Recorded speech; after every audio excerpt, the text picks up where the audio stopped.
Hi, everybody. Welcome. I'm going to be chairing today. I'm the Vice Chair of Conservation. It's 2:32.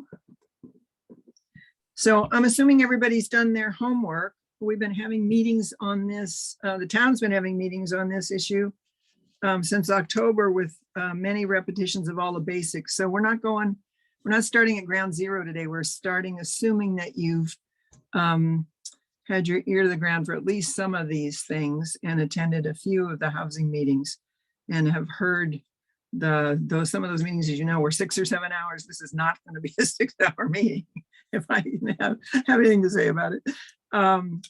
So my job really today is to keep us focused on the task at hand. There are lots of important things happening in town. We all have opinions. There are some strong feelings about some of this stuff. So unless things are about the task at hand today, I would ask both the committee members and the members of the public who are with us today to try to keep us on focus. This is not a discussion today about the wedge or about fire prevention or things of that nature. We are here to comment as committee representatives on the housing element process so far and the results of the process so far.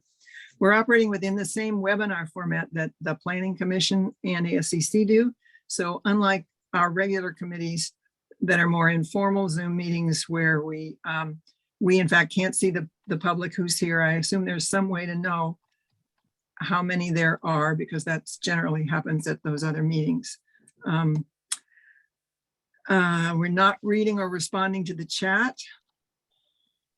So it's very important that anyone who is attending wants to speak on a specific issue that they wait till the appropriate time and then do that. And obviously everybody's opinion is important. And as individuals, many of us have been involved in the process all along and putting in our opinion there, our own opinions. This is sort of supposed to be our with our hats on as our committee representatives. So there's a place on the agenda for the public that comes later.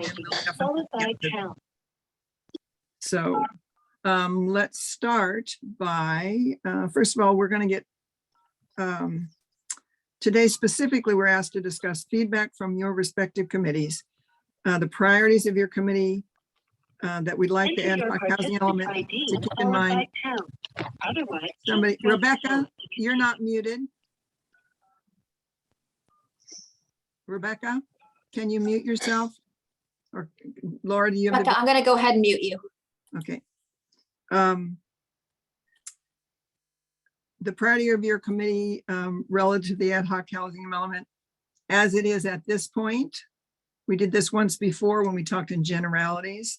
So today, hopefully, we'll be talking a little more in specifics and then general comments on the site inventory itself as we get to it. But first, we're going to hear from the staff updating what's happened since we had our last meeting. I'm going to mute myself. So the first thing we need to do technically is to have any oral communications if there's members of the public that wish to speak on something that is not on the agenda. So we do need to do that. Okay, let's do that. Once again, not on our agenda, but hopefully having to do with why we're here today. Okay, so the first person we have is Caroline Vertonghen.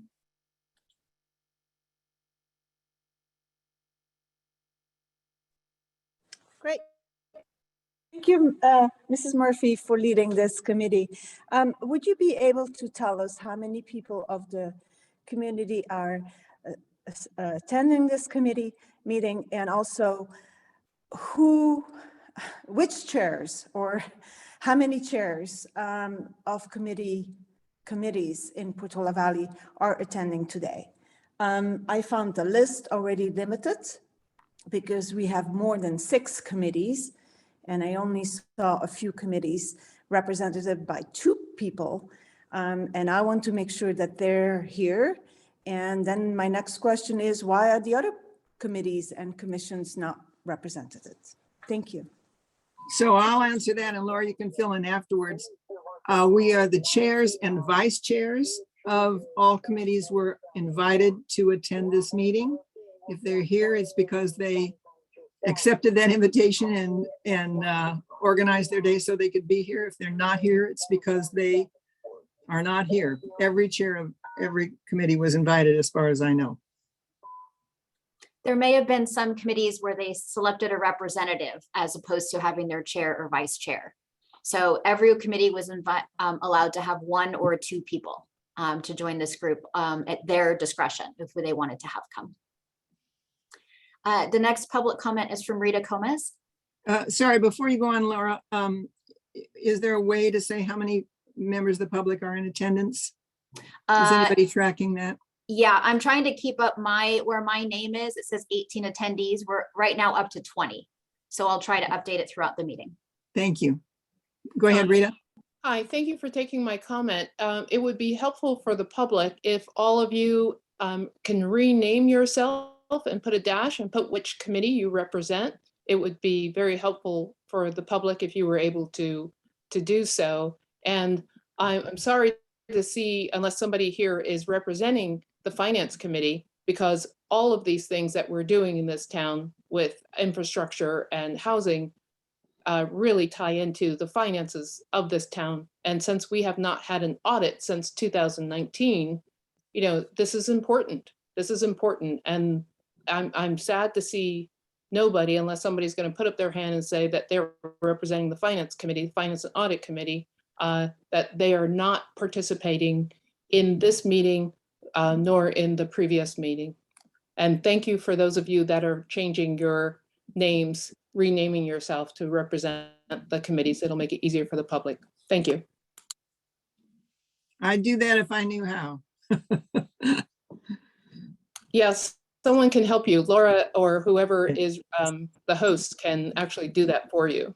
So thank you. Go ahead.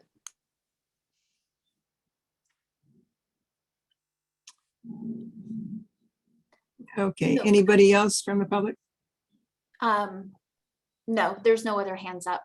Nobody else wants to speak in oral communications? Okay, then let's proceed to the staff report. Okay, I'm just going to give a brief presentation to highlight a couple things. Some of these slides we don't necessarily need, but I included them just in case any committee members have any questions on any of these topics, and we can go back to these things. So this is the second Committee of Committees meeting for the housing element update. Some people have been a little confused about, there's a similar kind of committee for Stanford. So that's not this. This is specifically related to the housing element. This is a reminder, it shouldn't be new to any of you on the committee in terms of our RHNA, our regional housing needs allocation, the number of units that we are planning for, and the income levels for those units. So this is just a reminder. This information is published in numerous places, but we just wanted to make sure we had it in front of us here again today. There's been really extensive community outreach, so I just wanted to highlight some of those ways that the community has been involved so far. So you're all aware that we have an ad hoc housing element committee that's 15 people appointed by council. They've held 1 to 2 meetings per month since August of 2021. And their charge is to develop the housing element, comply with state law, town values, and incorporate the best possible safety planning considerations. We've also been doing a lot of outreach on the website and through social media, and we have an e-notification system that sends automatic emails with 457 subscribers. So a really incredible percentage of the town residents. So the Ad Hoc Housing Element Committee has been receiving feedback through all of these different channels. And so at their meetings, we have attendance that ranges between 25 and 165 people for each meeting. We had a community-wide meeting with attendance of about 70 people. Then this group met back in January of this year. We also had a housing element survey with 707 responses. We had these individual topic related meetings related to ADUs and a concept that the committee was exploring for upzoning. And those had attendance of around 50 or 60. And then we just had another community meeting on May 9th with attendance of about 100 people. So this information has been coming together and being fed into the Ad Hoc Housing Element Committee process. So here's just a kind of snapshot of some of the key themes about what we've learned and what we've heard from the community. So the first one is that the community is really interested in producing actual affordable housing, not just meeting the state requirements, but really producing housing for people. We heard that it's really important to protect local businesses. We also heard that equity and fair housing are important. There's, of course, lots of discussion about the safety of the plan, the safety element process, wildfire safety in particular, but certainly also geologic safety, evacuation. We also talked about the fact that using town-owned property makes affordable housing much more feasible because of the economics of affordable housing. And using property that the town already owned can also oftentimes make that actually possible. We also talked a lot in the committee about the discomfort around upzoning single-family homes. So if you're not familiar with this terminology, it's kind of what it sounds like. If you have a property right now that has one single-family home on it and maybe an ADU, upzoning would be allowing more units on that property, such as 6 units, 8 units, some other number like that. So there's a lot of discussion about that through the process of the ad hoc committee. And then, as always, there's a lot of discussion about rural character. It's a very important part of the town ethos. We've learned through this conversation that that sometimes means different things to different people. And so it's important for people to express their perception of what that means and how do we maintain rural character through this process. We've also talked a lot about ADUs, accessory dwelling units, or junior accessory dwelling units. And the conversation has really led us to say that ADUs are not a complete solution to the RHNA to meet the requirements put on us by the state. So in the past, the town used ADUs primarily to meet its RHNA. And we are using ADUs and junior ADUs as an important part of how we're proposing to meet the RHNA this time around. But we're not allowed to just go and say we're going to increase our ADUs really substantially without having more backup for that. And so that's one of the things that we've been thinking about and talking about through the committee. So we really have landed on the conclusion that other solutions such as upzoning are necessary to meet the target. So this slide is a summary of the steps that we go through for the site's inventory analysis. And this is a little bit formalized, but you can kind of think about it like we try to find these sites. We think about their general characteristics. We think about whether they could be appropriate for low or very low income housing. We think about what capacity could possibly be fit onto those sites. What might be appropriate? What constraints are in place? How do we view their capacity? And then the state requires us to do some initial analysis for things that are not vacant. So in step D, that's another step that we have to do. And then step E is kind of bringing it all together and figuring out that we have a determination of adequate sites. And as we've been working on this, this is the way to think about it is the committee does some work and talks about it, the ad hoc committee, and then staff and the consultant team go back and do some work, present some new information to the committee. So we've been going back and forth in this kind of fluid process to try to establish the right sites for housing.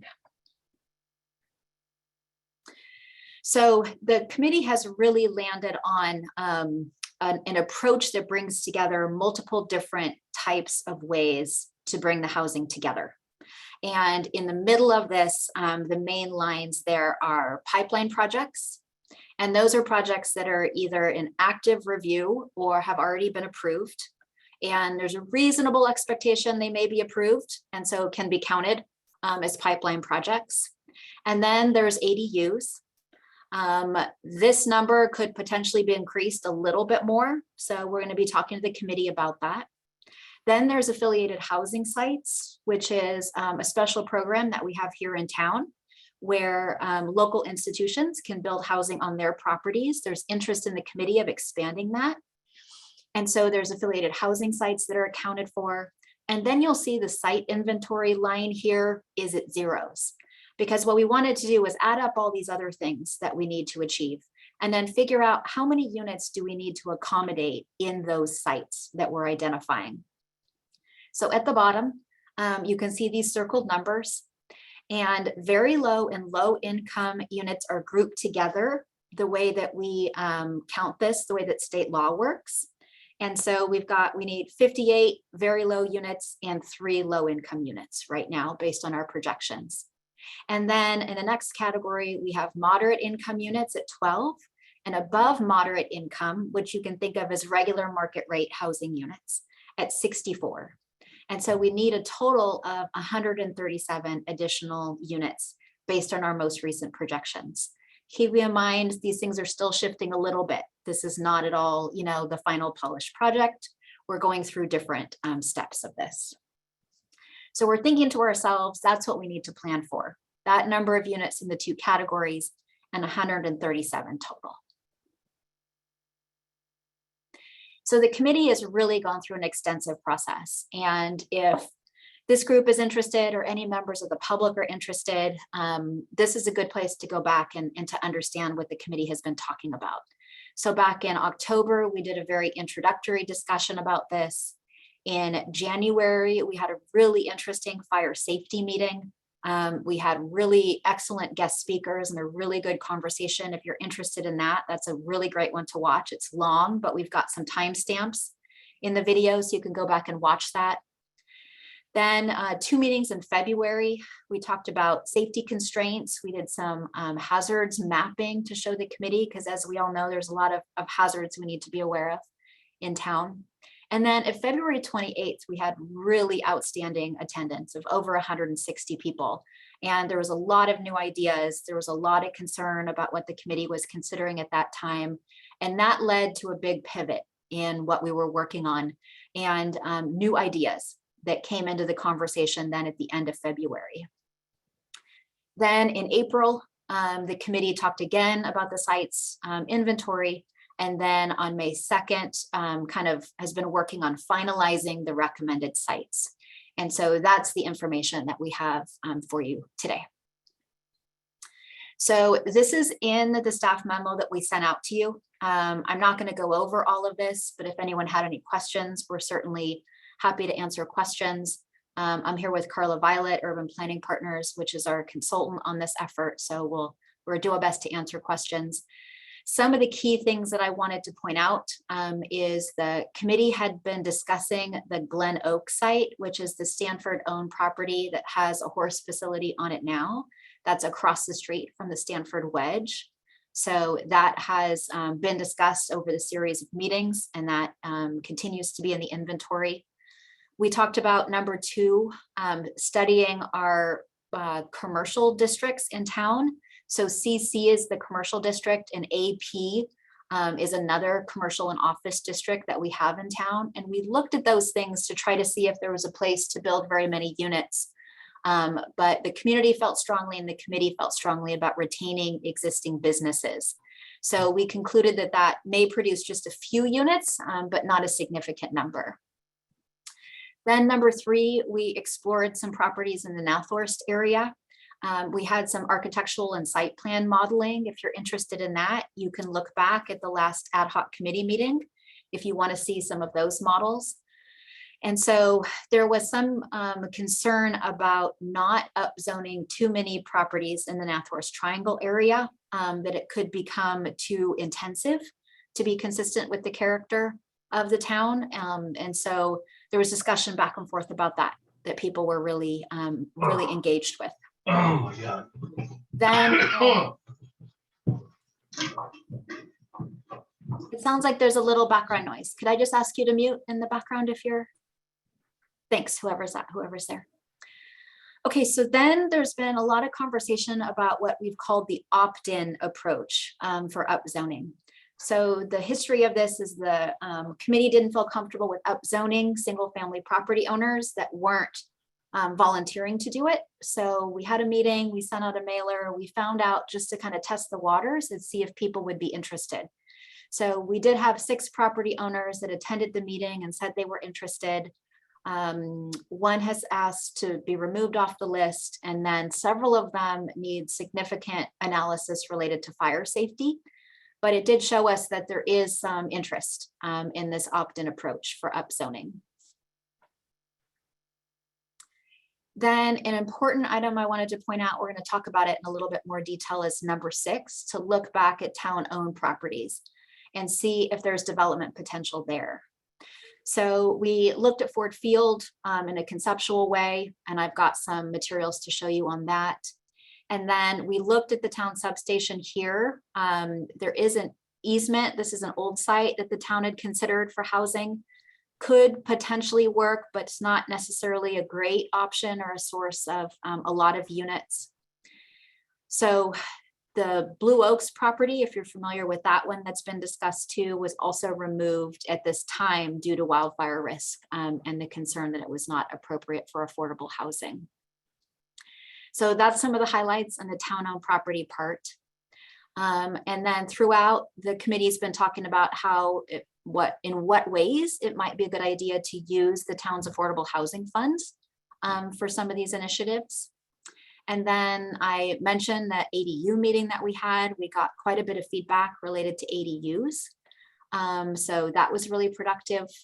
And then as the conversation has been going forward, there was new ideas that show here on the slide to look at some additional sites and study a few more things. But ultimately, the Ladera Church parcel, there's a church, they own a parcel right at the very kind of edge of the town boundary.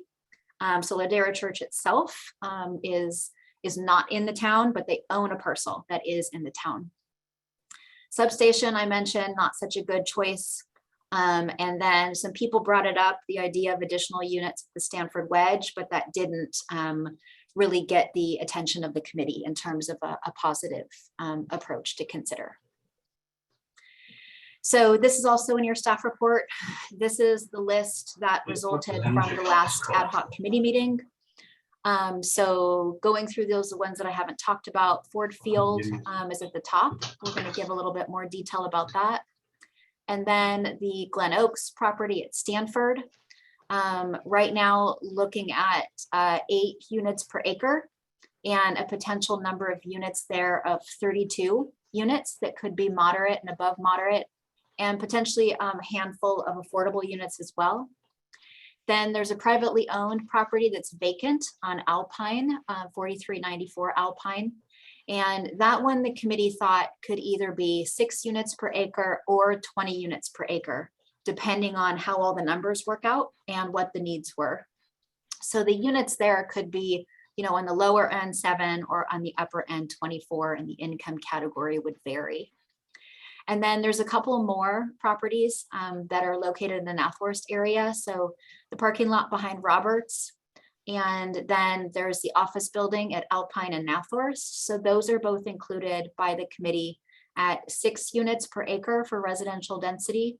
And they would still be allowed to do mixed use. So if they wanted to have still a commercial component, store, office, something like that, and residential, then they would be allowed to do that at those locations. Then the bottom 5 choices here are the private properties where they expressed an interest in opting in. So this is really important for everyone to understand that these sites this is not a done deal.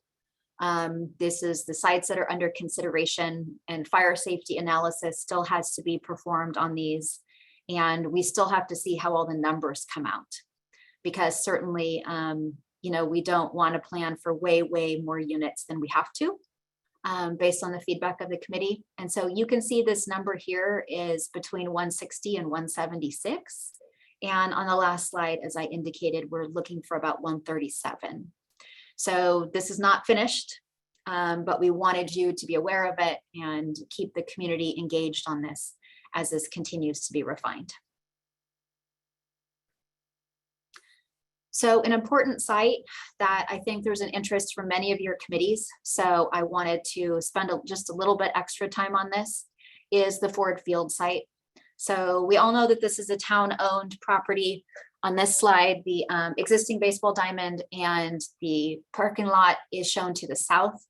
And if you've never noticed, like the shape of it, it sort of has a curvy shape that goes along the creek behind it. And then it gets really narrow and skinny up at the top. There's a trail on both sides along Alpine Road, as well as along the creek. And then you're probably familiar, there's really majestic, two really great oak trees in the center of this. So just wanted to make sure everyone was oriented to the property. So this is an example of the type of work that the committee, ad hoc committee, has been working through. So like we do a first cut of analysis. So this shows the area of the baseball diamond being hatched out, not considering removing any active recreational uses at this time. You can see the creek is shown. There's like the buffer along the 55-foot stream buffer along the creek. And then Alpine Road has a 75-foot scenic corridor.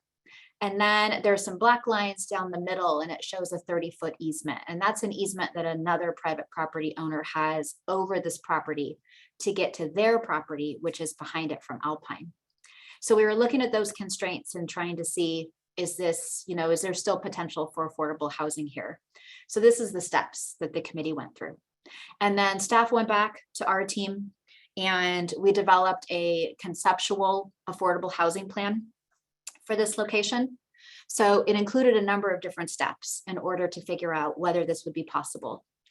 I met with two council members that are the subcommittee for this, Sarah and Jeff, met with an affordable housing developer to try to understand what makes an affordable housing project like this work, what are the obstacles, what can we anticipate.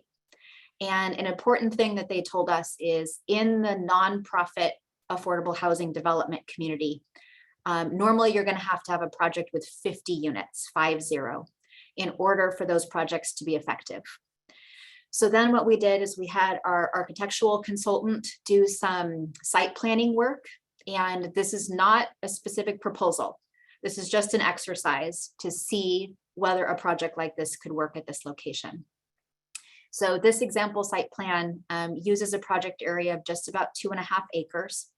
It shows 4 apartment buildings. Some parts of these would be 3 stories, some parts would be 2. So you could either set back farther from the street or you could set back on the sides of the building. There would be some options there. For assumption purposes, we use 900 square foot apartments. This was based on the feedback we got from the affordable housing developers. We made some assumptions about parking and some other things. We included a 7,000 square foot community space and a playground because this is a common requirement and an amenity for affordable housing communities to build a sense of community, to have activities, to have enrichment, to have recreation as part of their community. It also helps these kinds of projects to receive funding to have those types of amenities. This particular example has surface parking at the front and does extend into the scenic corridor by 16 feet. So this is an example of the kind of thing that could potentially come forward if this plan goes forward as it's proposed right now. So this is an important thing for all the committees to consider, whether you have feedback on this type of project from the general and down to the specific as we think about implementing something like this. So Judy mentioned this, what we're looking for is feedback from your respective committees. Some of you have met on this topic. And so if you have feedback from your committees that you wish to pass forward, we're very happy to receive that today. If you haven't, that's okay. You'll have another chance to do so. We'd like to hear any priorities that you think your committee would like to pass forward to the Ad Hoc Housing Element Committee for them to keep in mind at this stage of the process. And then if you have any general or specific comments on the site inventory as it's drafted right now. In terms of next steps, this graphic has been updated a little bit. We've been using it throughout the process. You can see we're here, kind of finishing up spring and going into summer.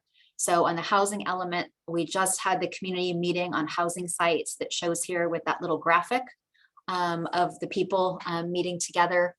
And then there's going to be a public review period that your committees can look at this whole draft housing element altogether. So in terms of the next steps, there's an ad hoc housing element committee meeting on May 24th. That's going to be like a partial draft housing element. It's going to be most of the housing element, but there might be a few little pieces that are not there yet. Then we're going to review, we're going to have the full draft housing element will be released for a 30-day public review period. So that's important for the committees and for members of the public. During that time period, there's going to be a planning commission meeting on June 15th at 7 p.m. to look at the full draft housing element. And then there's going to be a special town council meeting. It's tentatively scheduled for June 29th, but please everyone, we need to confirm that. So that's a slight chance that that's going to be subject to change. But we anticipate the planning commission meetings and the council meetings on those days. So in terms of this group and your committees that you're reporting back to, if you want to, the committees can schedule your own meetings or within your normal meetings, talk about the housing element. And we would encourage you to do that during that 30-day public review period if you want to do this step. And that's approximately the month of June. So we'll tell you the final dates, but it's like the last kind of date of May to the last day of June, basically. But you can think of it approximately the month of June. So that's an opportunity if you wish to provide more detailed comments than you're able to provide in this group. If you've got high level, if you've got detail, whatever your committee would like to provide into the Planning Commission and the Town Council, you are certainly welcome to do that. And then in terms of upcoming steps for this group to participate in, this summer of 2022, we're going to be working on the zoning code amendments. And there's going to be, this is where we get into the details of some of these concepts. And so that'll be another opportunity for your committees to provide feedback, and we'll let you know how that's going to develop. And this group has also talked about their interest in developing checklists within your different specialties that we could include with the objective design standards. So that's when we have a ministerial project that under state law, we're only allowed to approve with the checklist. We're very interested in getting checklists from your respective committees if you think that that would be productive. And the timing of that would also be in the summer of this year and going into the fall a little bit, like that's kind of the time horizon. With zoning code amendments coming late this year. And then we'll be doing another round of objective design standards, probably early in 2023. So it'll be kind of an iterative process that we go through the different steps. So that concludes our staff presentation and the main points that we wanted to share with you about where we are in the process, and gives you a lot of the highlights. And so I'd be happy to answer any questions that the committee has. Carla may assist me in answering questions as part of my team. And then in terms of the format of the meeting here today, what I would recommend is that we take any public comments on this. We could do clarifying questions for all of you, to us, to staff, and then public comments, and then the committee's discussion. So you can take some turns talking about your committee's interests, your comments, and your participation in upcoming steps. So that would be my proposal, and I'm happy to answer questions. Okay, so let's start by directing questions that you have to Laura, and just raise your hand. We won't do this in any particular order, I don't think. And maybe I'll start off if Laura, the upzoning thing, you have a couple of properties listed. My understanding is those properties came from the meeting that was specifically on upzoning, and that the people who were there and went to that meeting put up their hand if they were potentially interested, sort of without having much preparation or thinking about it, and that some of them now either are properties that won't work, or they've changed their mind and went, well, I didn't fully understand this. It strikes me that if you're interested in having that kind of a category, that we need to cast a much wider net for upzoning. that that was a one-time thing in one small meeting, and that there are potentially people around town who would be interested, but either don't know about it yet or weren't at the meeting, et cetera. So my question is, what's the plan to expand that net out? Because it would have to be, you'd have to have that information fairly soon to get it into your final product here. Thanks, Judy. That's a great question. And it's one that we've received from lots of people in different ways. And so our technical team has been meeting to think about different approaches to this. And we have a tentative approach that we think will work, that would allow us to do this over several steps, and we think still meet the timeline. So we're working on that with the technical group right now, and then we'll be presenting some new ideas about the opt-in when we meet with the ad hoc committee on the 24th. Okay. Other people's questions? Scott, I see your hand up. Yes, question related to the checklist. So those things that are eligible for ministerial review, that really is limited to the ADUs. Is that true? Or are there other aspects of what would be happening here that would be subject to such reviews? ADUs, Mm-hmm. SB 9 units, which are similar to ADUs. Okay. And then depending on how the next few months go, there is a possibility that there could be some other by right or ministerial projects that could be possible in the future. So that is still depending on how all of this unrolls, and because the state law requirements are pretty technical. Okay, thanks. Hey, You have to leave, Fred? Yeah, mind if I jump the queue? Please. I need to head out. I just had a question on some of these developments that are being proposed along Alpine Road. Is it a requirement to have 2 entry points for vehicles? Because you're looking potentially here at adding four places to cross a pretty high traffic trail. So I just was curious about that particular aspect. No, there's not necessarily a requirement to have 2 crossings. It depends on the size of the parcel, how it's designed, and its dimensions. And it's normally going to be a fire safety requirement. So there's certain distances that fire trucks have to be able to get to properties. So there, I think, would be an effort to try to share driveways and consolidate the number of driveways. But if you feel strongly about that, that would be a really good thing to get us feedback from the committee. Great. Thanks, Fred. Thanks, Fred. Let's see, Dale. Yeah, I had a couple of quick ones. At whenever you had the meeting in the last couple of weeks with the breakout rooms, Laura, John Donahue of Stanford was in my breakout room and said that the Glen Oaks really wasn't offered up by Stanford, and he hadn't had any conversations. I don't know whether you have any follow-up information from that or not yet, but he was kind of a little shocked that that was on the list because it was not on his list. I think Stanford was surprised. This interest in including Glen Oaks came directly from the committee. It did not initiate with Stanford. It did not initiate with staff. The committee suggested it.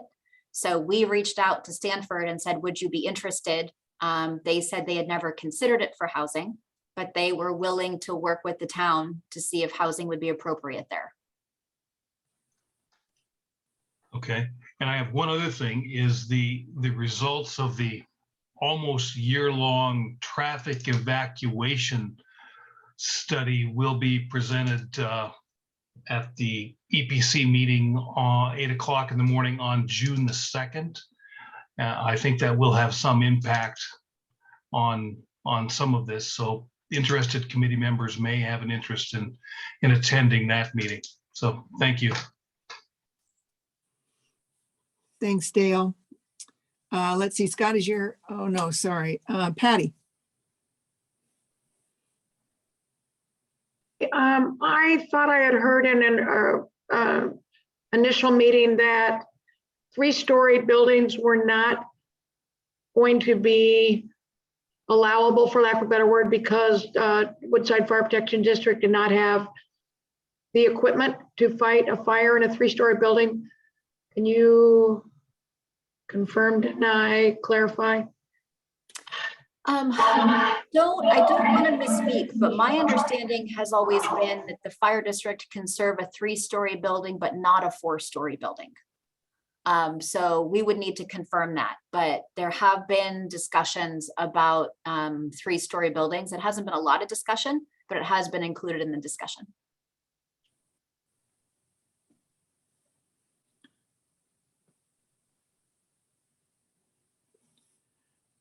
Is that it, Patty?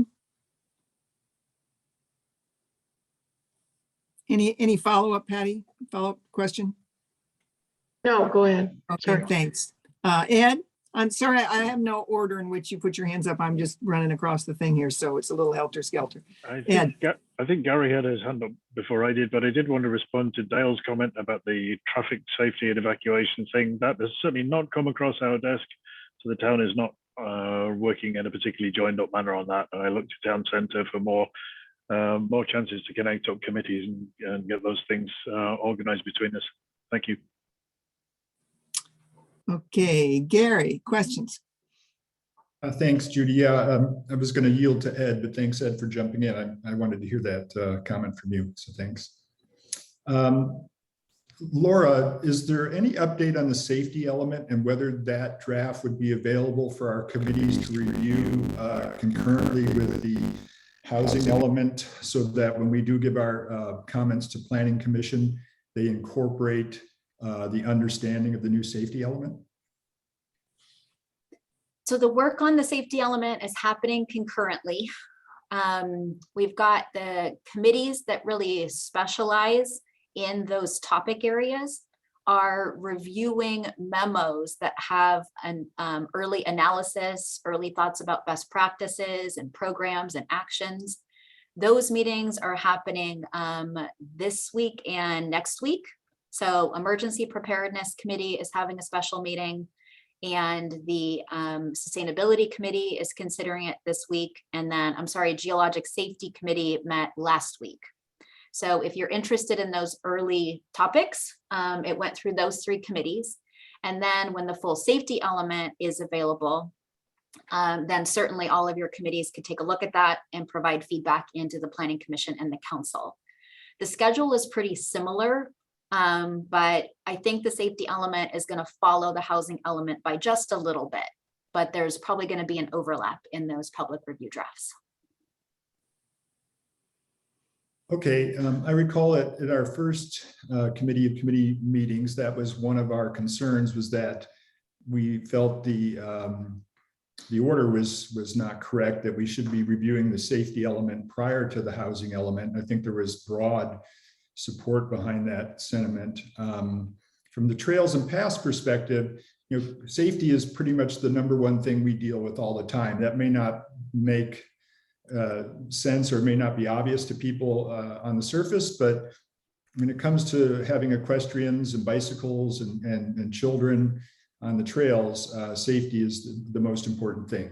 So I think our committee does need to take a look at the safety element whenever we can do that. I haven't seen any memos, or I have no idea what's going on with the safety element, but we would want to review that and participate in developing sections relevant to trails and safety on trails. And, I say this a lot, and so I'll say it again, development has a direct safety impact on trails. Things like air conditioning pumps, mechanical equipment, lights, sprinklers. We look at plans all the time, and we find issues all the time, just in simple residential developments. And these larger developments, I'm sure we're going to find lots of issues as well, safety issues. And so I'm all ears, and to the extent you can direct us to be able to get the information we need and provide meaningful feedback to the Planning Commission, we'd be happy to take that direction. Great, thanks, Gary. It's helpful to have you describe the way that you view it, right? So that makes this kind of discussion really helpful. The safety element covers certain hazard areas that are outlined in state law. And so it doesn't necessarily discuss the things that I think you're pinpointing in your comments, but we'll certainly take that back and think about how we can bring that information forward to you. Great, and thank you. That's a good point, that if it's not incorporating that, maybe there's an opportunity to do that. Safety elements, just like all our other elements, are very elastic, and they grow and change as the community grows and changes. And so, I can't emphasize enough that safety is our #1 priority on the trails. And as we add more users on the trails, it's only going to get more important. So yeah, we would love to be involved with that, and we'll do our best. Another question, we have a checklist, an ADU checklist in already. I'm not sure if that checklist is being used, but when you mentioned checklists, is that the sort of checklist you're talking about for housing development as well, or is it something different than that? Yeah, it is that kind of checklist. And so the examples that you gave are really good examples, right? So you're thinking about trails and the relationship between things that people might build and those trails. So those would be excellent comments that we could integrate into either code development standards or objective standards for any future housing projects. So anything that could be a hazard on the trails, anything that's a hazard for equestrians that we might not think about, for noise, for appearance, for aesthetics, all of those things would be really excellent. Okay, great. Good to know. If any of our fellow committee representatives or chairs, vice chairs would like to look at our checklist, I'd be happy to email it to you. It's not yet up on the town's website, I don't believe, but if it is, Laura can maybe direct you there, but let me know, I'd be happy to share. Another question, with regards to Glen Oaks, I think should be some community consideration in relation to the number of horse boarding facilities that we're losing as part of this process. Stanford Wedge has already taken out one boarding operation. We take out Glen Oaks, all we have left is Spring Down, which as probably everybody knows now, the town is no longer acquiring Spring Down and will no longer operate that as an equestrian facility. Should it be passed on to a new owner. I don't know all the specifics behind that, but we're losing a lot of our stock of boarding facilities. And I think it's a larger problem that extends into the view corridor. And Judy and I have had a number of discussions about this, that coming into town on Alpine Road right now, you go to your right, there's horses grazing in Stanford. You go to the left, there's horses grazing at Glen Oaks.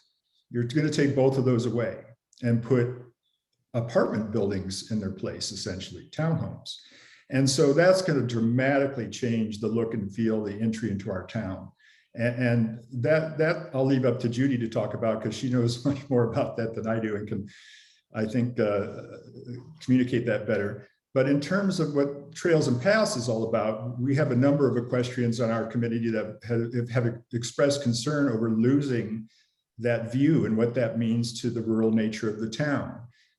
There's nothing more noble than watching a horse, at least in my opinion, watching a horse grazing out in a field. That drops my stress level 10 points just driving by that. So that's a really large consideration from our committee, is that we would be losing that, and we should at least have some mechanism to replace with an equal number of boarding opportunities in town with what we're losing to those two. Thanks, Gary. Is that it?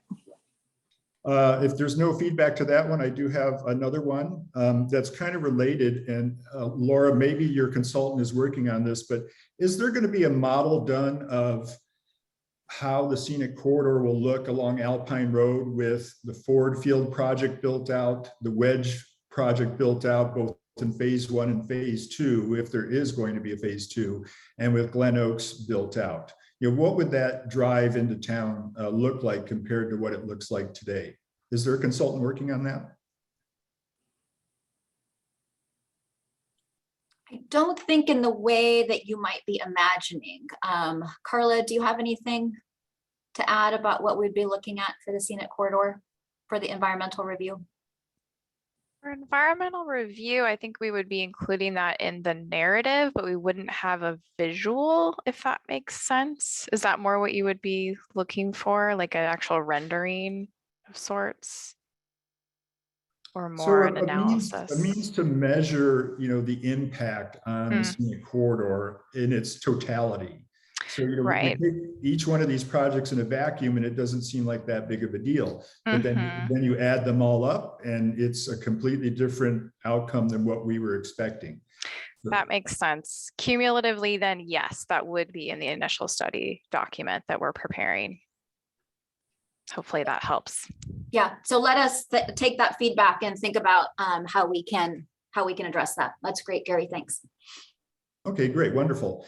And then my last question / comment, I'm going to put on my coaching hat for a minute. I coach basketball and soccer, and I don't coach softball, at least not yet. But has anybody considered, whether the Ford Field site for housing is compatible with the baseball, softball facilities that are there? I could imagine that when we play a game there on the weekends, it gets pretty loud. There's a lot of parking, and those homes are literally, a softball throw away from the playing field. I can imagine that foul balls are going to be hit into the parking lot. There's going to be a number of opportunities for people to be rubbed the wrong way there. And so I'm wondering if there's any consideration given to the compatibility of housing next door to a baseball field. We know that there's going to be some adjacency issues that we would need to work out. Given the situation of housing in our county and in the Bay Area, lots of affordable housing projects go into much more constrained sites than this one. So we do feel like we would be able to work out those adjacency issues. And it would have lots of people live very close to parks and schools with active recreation uses in other communities. So in other places, it's pretty well accepted. But yeah, you're right. There's going to be some stuff that comes up and we're going to have to work that through in order for a project to be successful.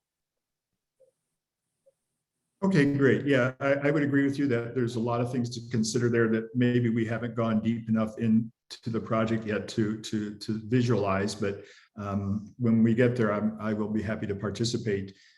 And then I'm sorry, one last comment, and that is one of the things the Trails and Paths Committee is concerned about is parking along trails. And in relationship to developing these properties, we don't believe there's enough parking going in. And when we talk about 1.4 units per parking units per apartment in the low income housing there at Ford Field, that's just not enough. And so we know they're going to be parking in Ford Field, and we're very worried they're going to be parking along the trail. And so somehow we need to address that and mitigate that. I don't know, I don't have the solution for you other than to say that we run into problems all the time. Willowbrook and Alpine, for example, and Ed will probably know exactly what I'm talking about. It's very contentious, and it can lead to safety problems, injuries. So it's, in my opinion, we are not creating enough parking for these new residences, and somehow we need to mitigate that, especially in relationship to trails. And that's my last comment. Thank you. Thanks, Gary. Nan Shostak. Okay, thank you. Yeah, I assume there will be time later for our more.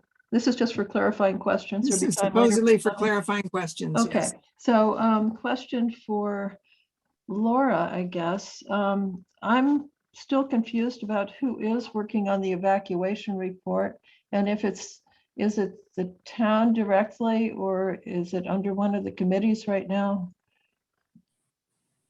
There's two different evacuation studies that are happening. So there's the broader evacuation study that Jeremy is leading. And that's quite broad and detailed. And the Emergency Preparedness Committee, to my knowledge, has reviewed some of those materials, like the very early materials. And they have the lead role in reviewing that.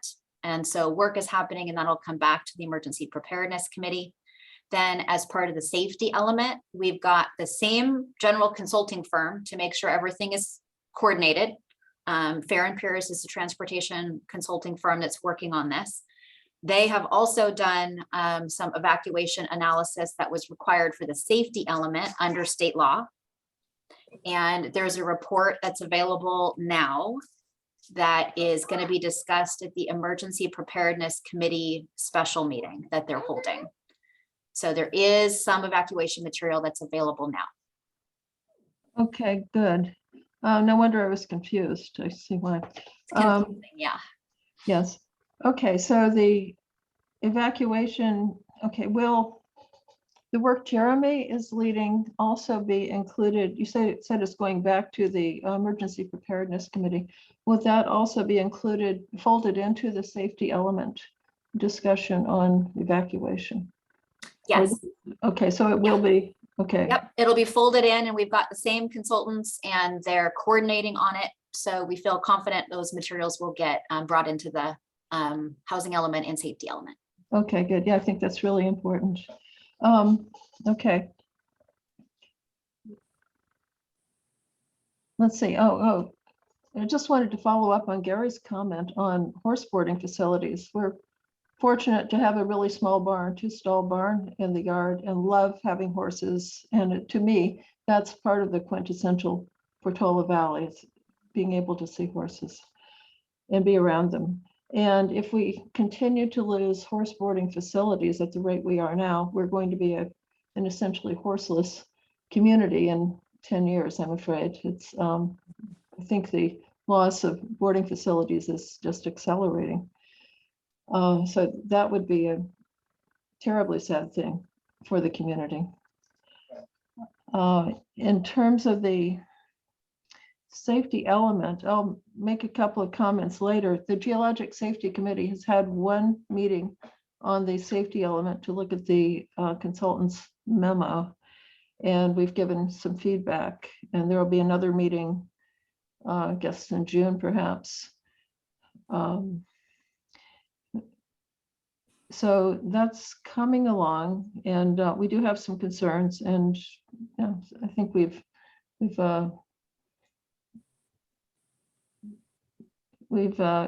communicated the concerns to Laura and the consultant. I think that was pretty clear.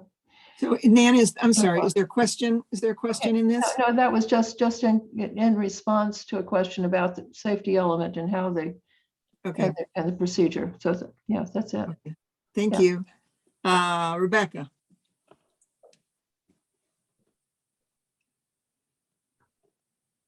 Can't hear you.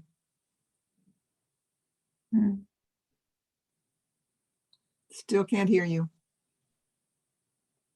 Your show is muted here. I'm going to call on MJ and let you work on that a little bit, okay? Thanks. MJ?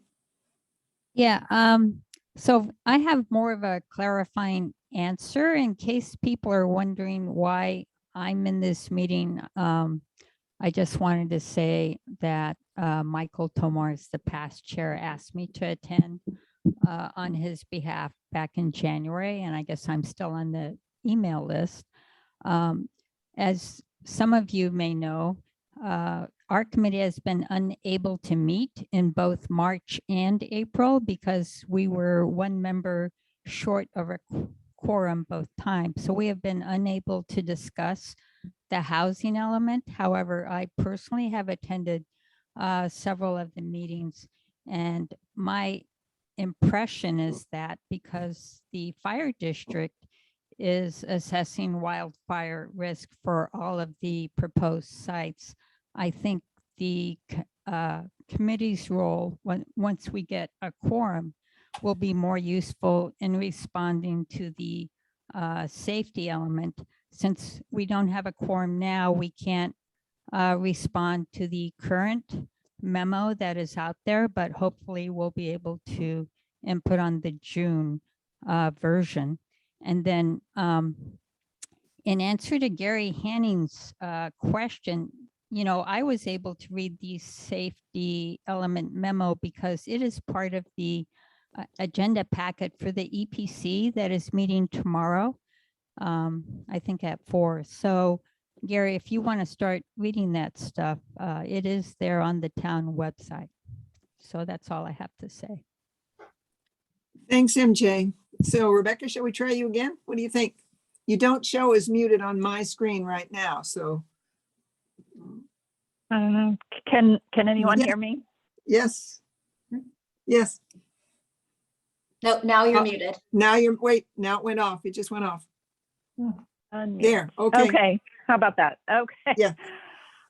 So my question is for properties that are considering being upzoned, people who have either voluntarily or if there's some type of overlay that happens, does the town have any type of control over what gets built on there? I mean, can the town specify, does any of the general plan requirements come into play for these upzoned properties? If someone is upzoned to 6 homes on a property, can they put, do they have a certain height requirement like the current one is 34 feet, I think, or is that not apply? And then for housing density bonuses, do they get attached on top of those upzoned properties?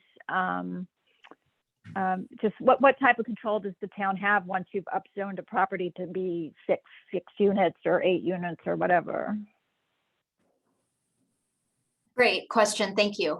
The town will be writing new development standards for those zoning districts that we haven't had before.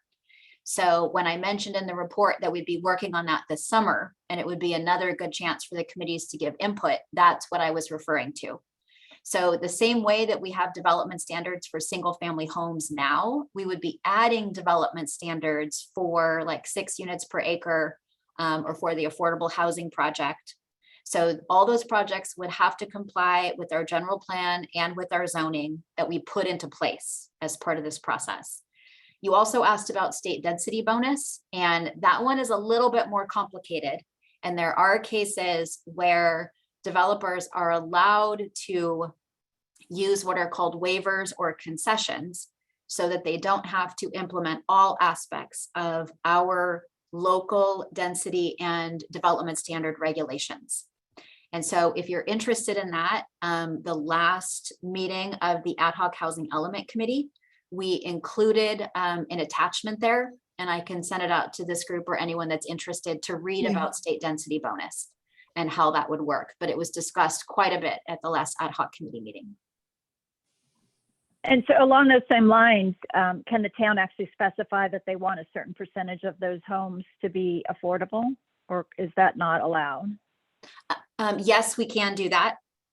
And so it's a policy decision about like what percentage and what affordability level, and if people would have to build those units or if people could pay in a fee and in lieu fee. So yeah, a lot of that is still going to be worked out. And then I guess my next question is related to the Ford Field project, which personally I don't support at all, but I understand the rationale behind it. But I did want to note that I'm just a little concerned that some of the planning is being based on 900 square foot apartments, because I just in the paper just in the last week, I noticed Belmont approved a huge affordable housing site, and they have, a third of their units are 540 square feet for 1 bedroom, 815 for a third of the units, 815 square foot for 2 bedroom. And then a third of their units are 935 for 3 bedrooms. So we're it seems like we're planning for pretty much 2 and 3 bedroom units for this large project on Ford Field. And so I'm just wondering why we're not looking at putting at such a visible spot where we have limited parking issues. Why are we looking at 2 and 3 bedrooms? I mean, why not a bigger mix of different sizes and have more 500 square foot apartments, especially if we want to make them affordable? There probably would be a bigger mix. There probably would be a range.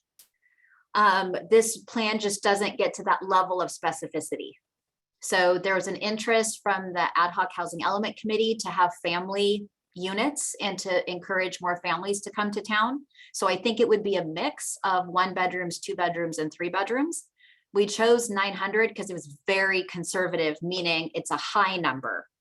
And so when we went to go model that, we could be pretty sure that if 900 square foot units would fit, then smaller units would also fit. So that was the choice we were making to kind of show people the most intensive version that we think could happen with this kind of project. And then I guess my last question is, it seems like a lot of sites are not being considered or dropped off the thing. And I'm just wondering what happened to those. I mean, there's that huge site with the Woodside Priory that's right at Portola Road in Gambetta. That's, you know, a big empty spot where there's just that little tiny house on it. You know, that seemed like would be a really good spot for some housing. You know, there's other areas that just aren't, that I don't know, that either haven't considered or not on the inventory. So I'm just wondering why they, I don't know, didn't show up on the latest list. So generally speaking, what we, the staff and consultant team, investigated is what the, after February, right? We had a big shift in how we were approaching this. And so we were investigating the sites that they were asking us to investigate and provide data back for them. So like the Priory location, for example, that's owned by the Priory, they've indicated to us they're not interested in doing additional housing at this time. They really spent a lot of money on the 6 units that they just built. So I think they need a little bit more time to think about it. There were other properties that came up that came off the list for different reasons, either ownership reasons, complexity, planning restrictions, legal restrictions. So there's a whole range of reasons that some of these properties came off the list. I mean, well, I can comment later, but to me, the main thing about Portola Valley is that the one big thing we have is money. And to me, a compelling housing element, you know, one of the reasons that the state really wants these massive multifamily things is because that's the most likely thing that nonprofits will be able to build in any kind of reasonably affordable way. But I feel that Portola Valley, the one thing we do have is money, and a lot of people are interested in donating to affordable funds and what have you. And I feel like we would be offering a much more compelling housing element by actually putting money, specific money down for a project in certain areas in town. That wouldn't be a huge complex with 50 units in it. To me, that would be compelling. And it doesn't seem like the town is really considering that idea at all. I think, you know, I understand the state wants these big multifamily things because that's what a nonprofit developer will build. That's the only thing they can afford to build. Whereas we could put in smaller areas of smaller multifamilies or what have you, because we could actually build them ourselves. So, you know, or put a big chunk of change towards that sort of thing. So, you know, it seems like that should be considered as well.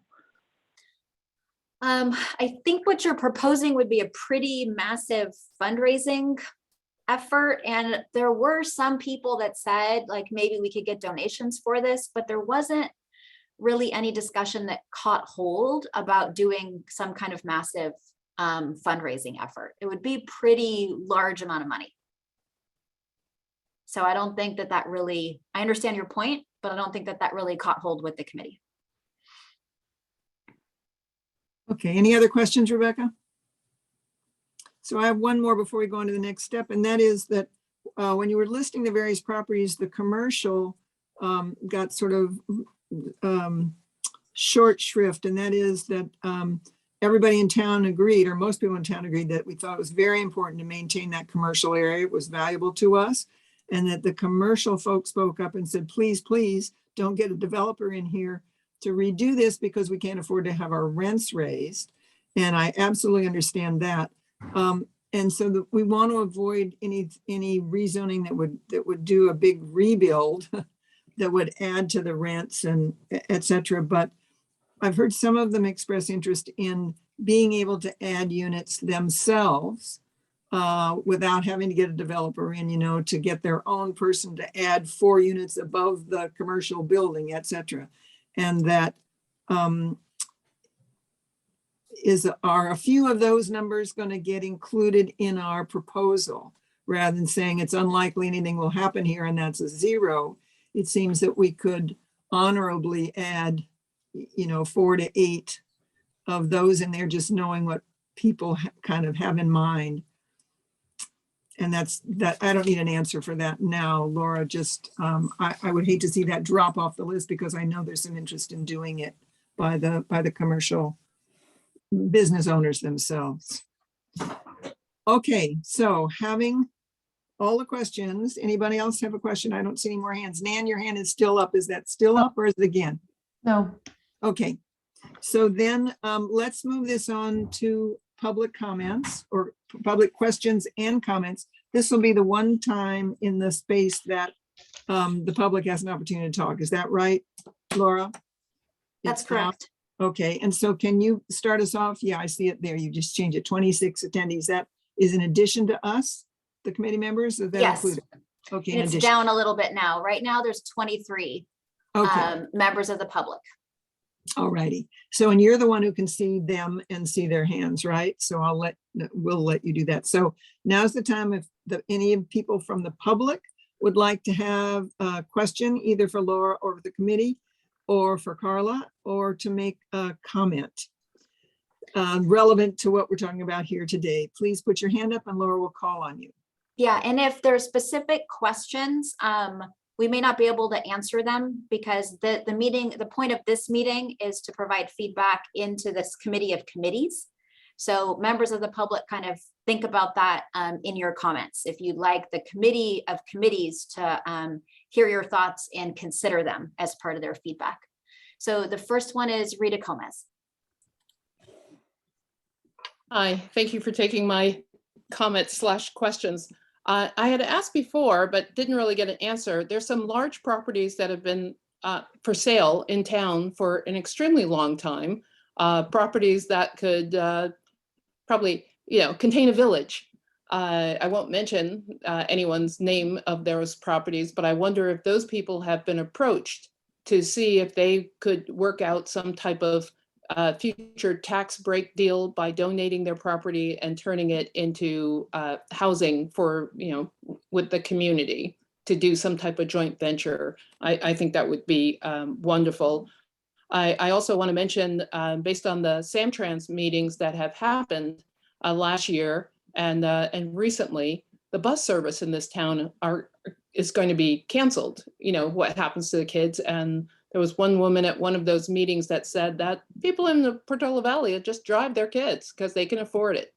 And, and that's available, and was recorded with her saying that. So I'm not just speaking out of school, but bus service won't happen. And it's a shame because here we are trying to bring in these units, affordable housing, mid-housing. We're talking about restricting cars, but people will have to go to the store. They'll have to go to school, and all of those cars will be on the road, which brings me to my next thing, which is evacuation and also staging of these builds.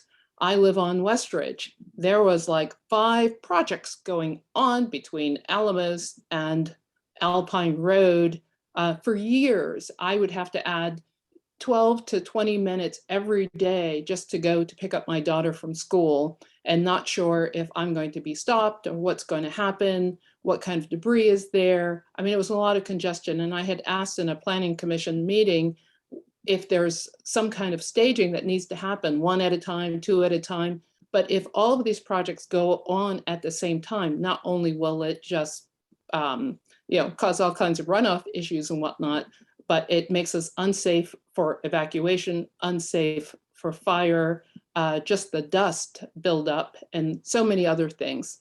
And my last comment is, without having quorums in so many of the town meetings, I mentioned that I don't see finance here, which is important. I also don't see underground committee, which I have not seen them meet for some time. I can't remember the last time that they met, but without having underground, this is so important, and any future builds will involve undergrounding and whatnot. And with these different committees not being able to meet because they don't have a quorum or because they're not on the schedule, it's nice to see so many leaders of these different committees on the screen, but they can't even talk to their fellow people because they don't have a meeting. And it'll be against the Brown Act if they all call each other up and say, hey, let's talk about what just happened in that meeting. And they weren't able to talk at the last meeting for this meeting because they didn't have one. And so, you know, hopefully this is not the last of these particular meetings, because it would be unfair to the residents that here we have these 15, 16 wonderful committees of volunteers in our town. And because of this process that we have, or lack of whatever happening with the meetings, the residents can't be properly represented by these great volunteers on these points. So thank you very much for all that you do as volunteers, but in keeping us safe. And thank you for participating in this process. Thank you, Rita.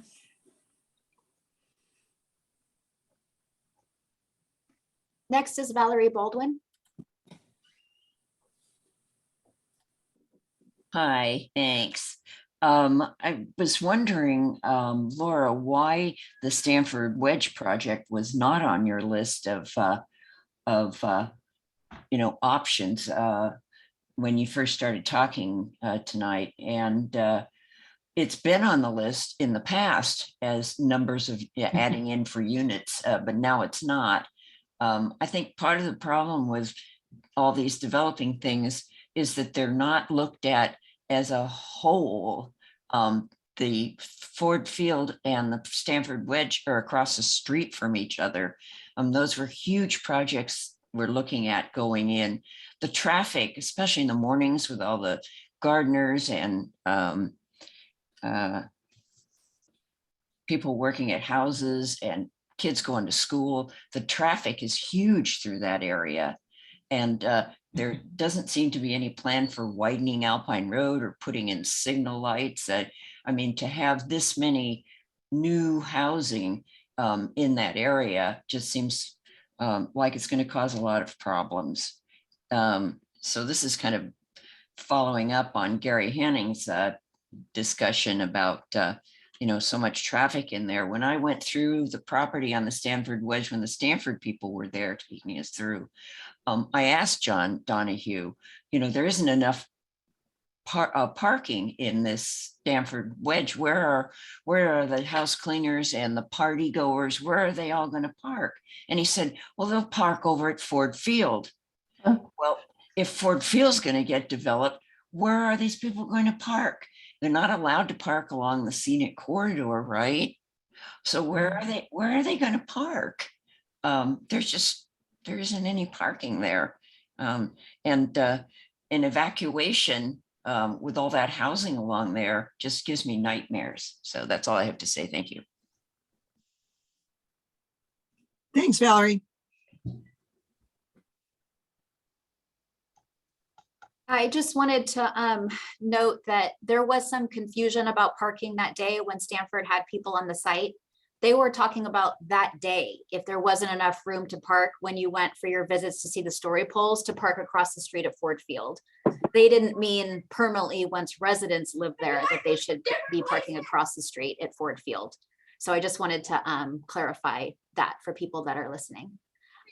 Next is Betsy Mcmahon. Also, just 1 second before Betsy talks. I think, Valerie, for clarification, that there was a line in Laura's presentation that said pipeline projects, and that the wedge is in fact it's one of those pipeline projects. So it is still on the list. Yeah, the currently proposed Stanford Wedge housing project is on the list. Right. What's not on the list is some people wanted more units at that site, and more units for that site are not on the list. Is that helpful to everyone? We got it? Okay. Yeah. I know it's confusing. Okay, next is Betsy Morgan-Thaler. Thank you, Laura, and thank you, committee. I first wanted to say I can't think of a better group than our committee of committees to brainstorm and advocate for the options that we're facing. The Housing Element Committee has a colossal job on its hands, and you're the best of the best. So thank you so much for taking time out to be here. My first point is the 87 units that we're currently counting as ADUs of the 804, of the 304 total amounts to 28% ADUs. if we were to take all of the above market units that remain to find spots for, that's 64, as Laura reported this morning, just today, that would bring the total of both to just under 50%. Given that we used to satisfy our arena requirements with 100% ADUs, I would think that staying shy of 50% would be completely respectable, and it's below what many of our neighboring communities are doing, well below what many of our neighboring communities are doing. I would just advocate for, particularly for taking all of those above market allocation units and doing that to relieve some of the stress that I'm hearing us try to walk circles around. And so I want to now turn my attention and point to the Ford Field. I want to first visualize driving down Sand Hill Road and looking at the Stanford Development, Stanford West. Those are all 2-story units. They did not choose 3-story units there. And already it was a shock when they came in.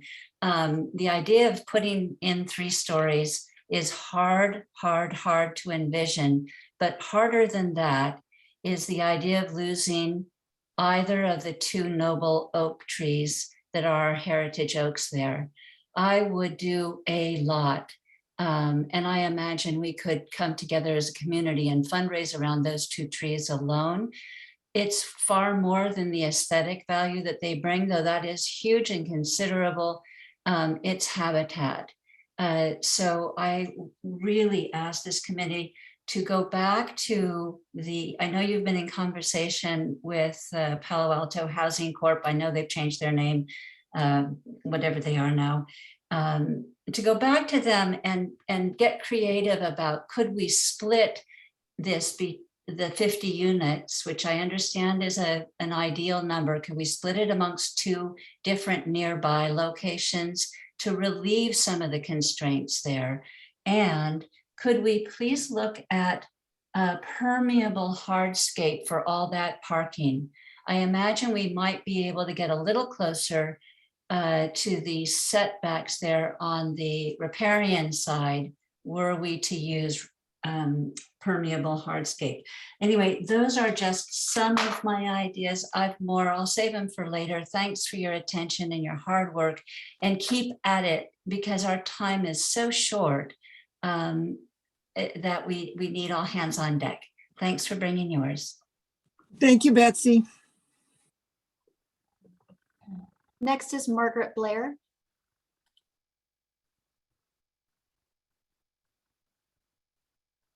Thank you. I just have 2 quick things to say. A lot of what we've been speaking about today, I'm not sure there's been a long-term issue as to how these are going to affect our community in Portola Valley, the life that we live here now. I mean, we all realize the issue of affordable housing. I guess the 2 points I want to make is, have we done any kind of research on what our schools can accommodate in the way of more students?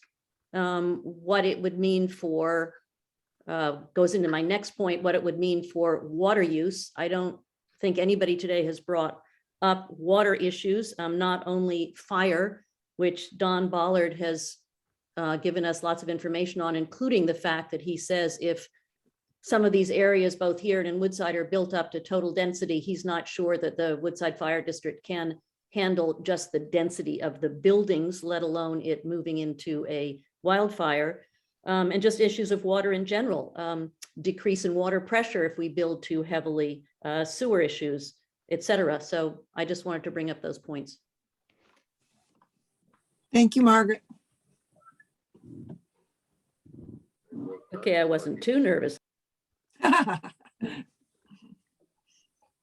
Next is Kathy.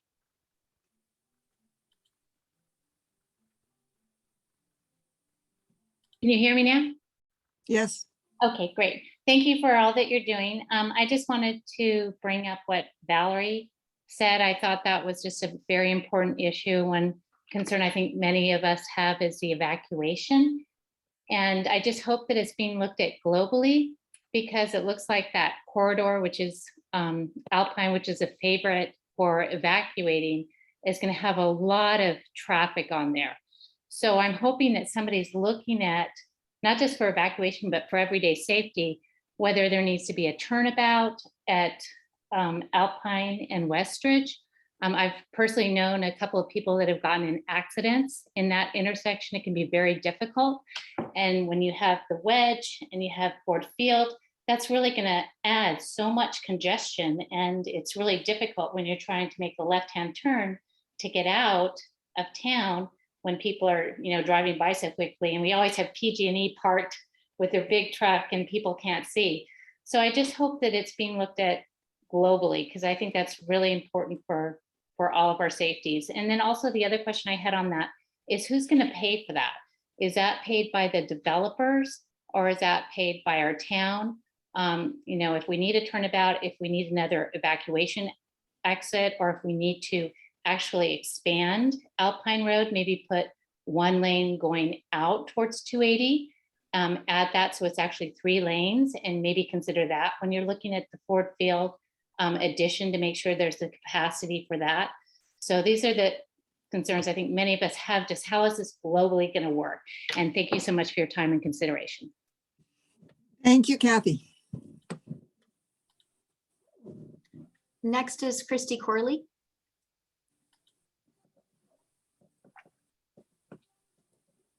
Yes, thank you.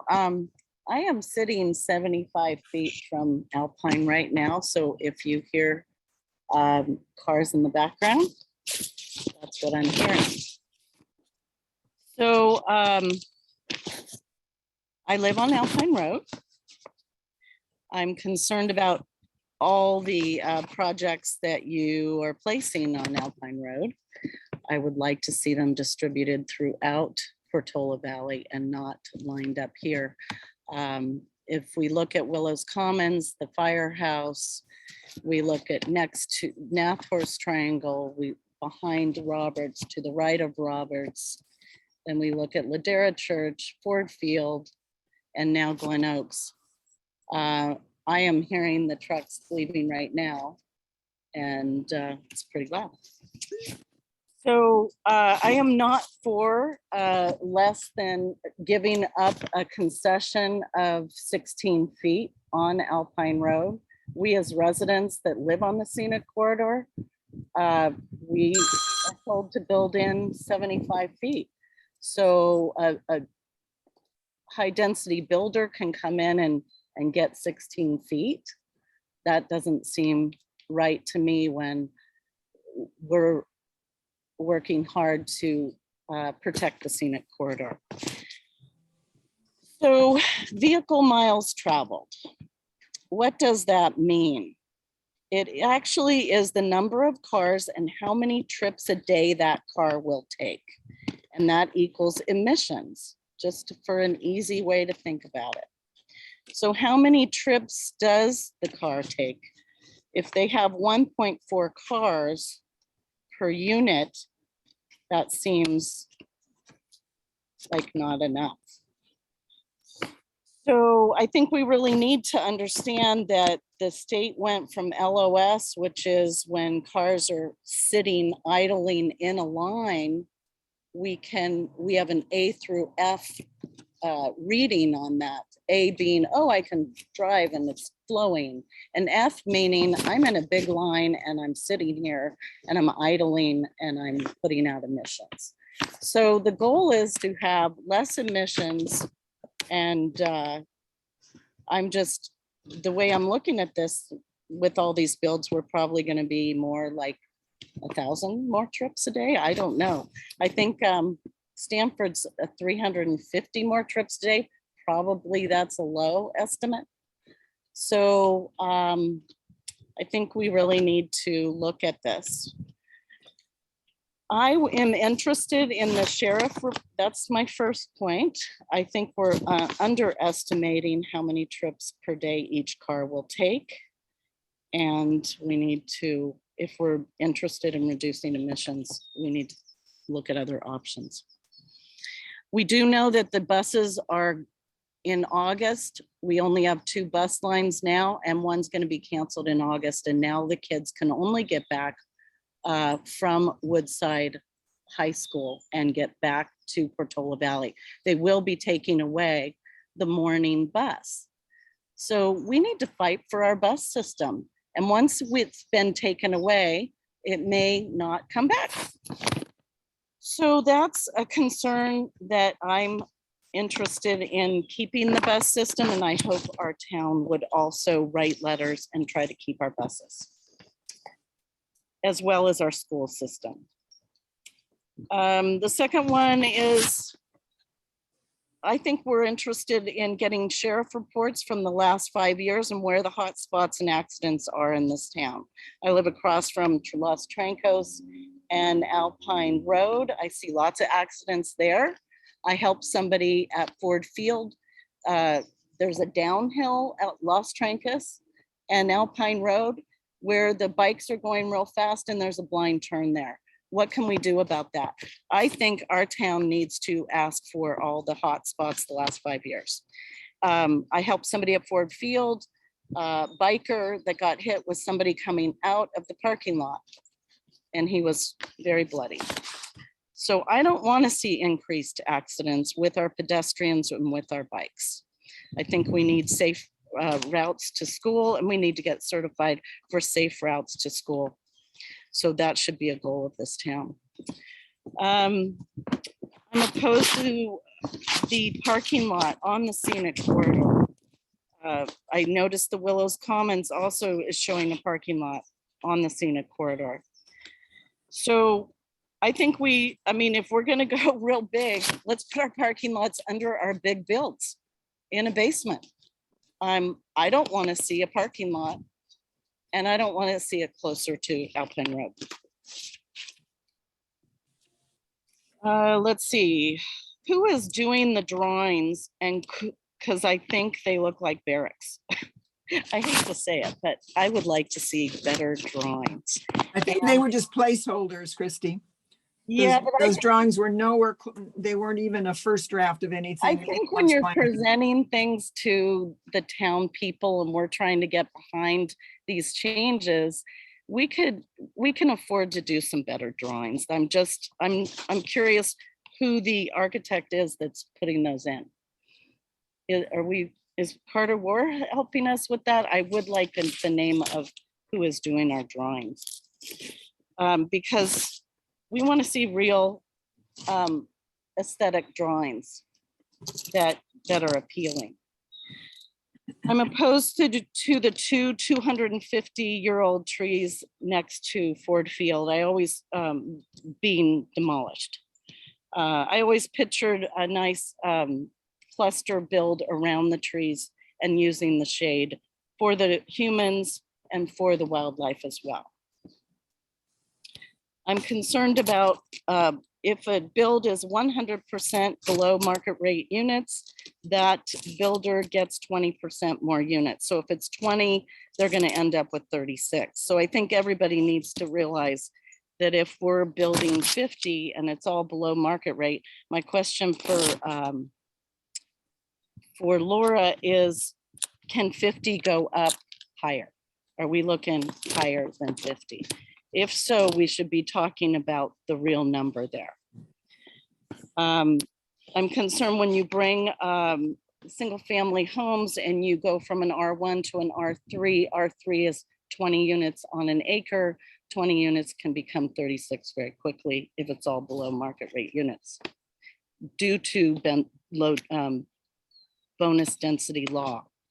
There are, I think I counted 7 concessions with the Stanford Wedge and concessions and waivers and the giving away of the 16 feet is not something this town is interested in. We made our scenic corridor for a reason. I noticed Atherton has a set of ADUs and their number is 35. So Christy, I'm going to ask you to wrap it up. There are a number of people who want to talk and we haven't begun our discussion yet. I haven't been wanting to limit people to just a couple of minutes like other committees Yeah, have this done. is super important stuff. It's very important. I and would it's- love to hear your discussion, and then I would love to comment because it keeps us, I think your discussion could be real important. But can we pick sites now and zone later in 3 years? Does the law allow for that? It's a question. Alpine and Westridge, yes, we may need a roundabout. La Cuesta and La Mesa had a study, a traffic study done that was never accomplished, never finished after the recommendations were written. So we don't fly up in the air at the border of Ladera and Alpine Road. We actually keep going into that four-way stop where my car was totaled, not by my doing. So I do think that we need to look at traffic all the way down the road and to the four-way stop and make some fixes in how the flow goes. And then I think Okay, we need so a turn Christine, lane. once again, I know it's important. It's all important. Lots of people have important things to say. In theory, our meeting was going to end at 4. We're already over that before we even start a discussion.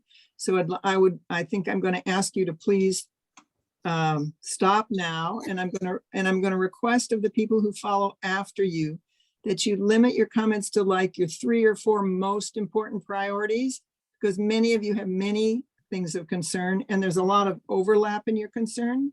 And we can't make progress if we listen to the whole long list that everyone has. So I apologize. I wish I was willing to sit here for 10 hours, but frankly, I'm not. and we'll lose a quorum as people who have other things to do have to drop off. So thank you, Christy. I appreciate your input and we're going to move on. So Laura. Next is David Cardinal. Hi, so I think in some ways my comment echoes some others and maybe it raises it up a level. We talk a lot about traffic and parking and asphalt. I don't think talk enough about transportation and transportation alternatives. Yes, we're probably going to get hacked off about bus service, but the amount of money we're going to spend on the new housing is probably north of 100 million. And as people have mentioned, we're a fairly well-off community. And as people may not have mentioned, many of our workers cannot afford to drive here at $6 a gallon gas, period. They either have to carpool or just try and deal with it. So I'd love to see, like, our bicycle pedestrian traffic committee maybe should be a transportation committee, or I'd love, as we look at housing, to think about what can we do to do something to break out of the 20th century mold of every household has 2.71 cars, which is what we model for evacuation, and and all that. So whatever we can do, I think, to have the new developments encourage their own or our provided public transportation, I think would be amazing. It could be incredibly beneficial in many ways. And I don't think we talk about it very much. Thank you. Thanks, David. Really important issue. It's sort of outside the purview of this committee to be taking that on, but really important. My understanding is that we're losing bus service because there was not inadequate ridership. And if we add, I don't know how you get ahead of that proactively, but if we add population, especially of people who need the buses and would use the buses more, in theory, we could get buses back, but there'd be a lag time in there. Unfortunately, that would be quite uncomfortable for everybody. Okay, Laura, next. Next is Dana. Hi, you guys, very quickly. The most important thing is that this is the first time that I have felt comfortable in years of having these discussions because you guys are in the room. The chairs of our committees, the people are in the room. And in my heart of hearts, I wish you guys were crafting the safety element, rather than reacting to it. But I feel comfortable that you guys are there and you're providing leadership for the rest of us. And thank you so much. And did you bring cookies too, Dana, with the comments, with the compliments? Thanks. Appreciate very much. Next. Caroline Vertonghen. Great. Well, Dana made us laugh, so that was good. Thank you very much for this committee.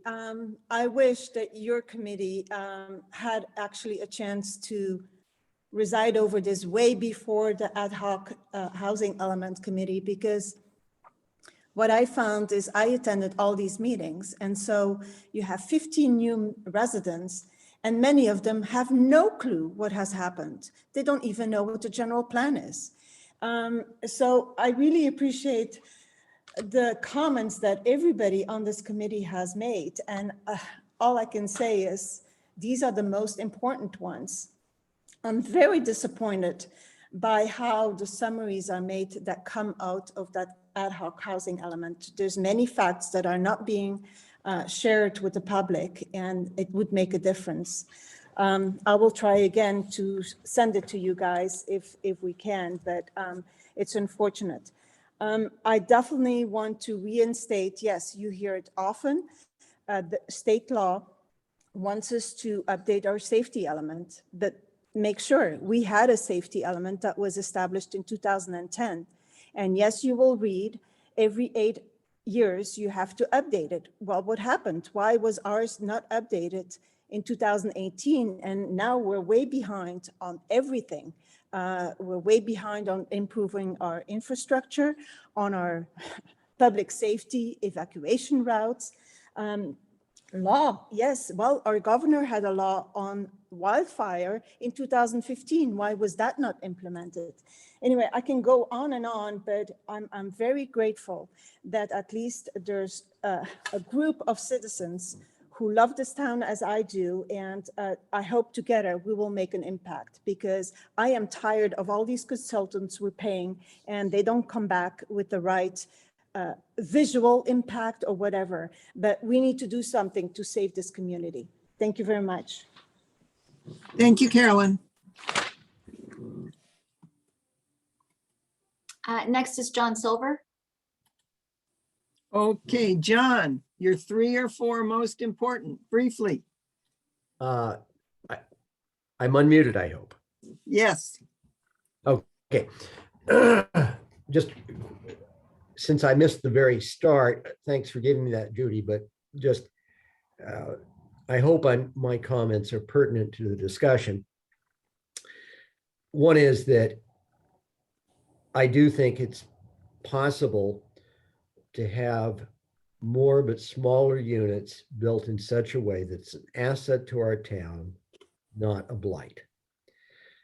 And also, I feel like as someone who's been involved in town government since the mid-1970s, I think Portola Valley still has a wonderful combination of very active citizen volunteers, such as yourselves, and expert consultants and expert town staff. And you wouldn't want to have one without the other. So my concern about the process that is played out through the ad hoc housing committee is because of the reaction of those who don't want particular development close to them. I hate to see what should be permanent open space or playing fields considered for housing. Now, I know there's no serious consideration now of destroying playing fields, but there are those that urge it. And I hope a better solution than putting housing in what should be permanent open space in the Alpine Scenic Corridor next to Ford Field can be found. There may not be a better solution, and I need to learn more about this, and I will, but I'm very concerned about that potential. Thank you. Thank you, John. That was record setting for you. I really appreciate it.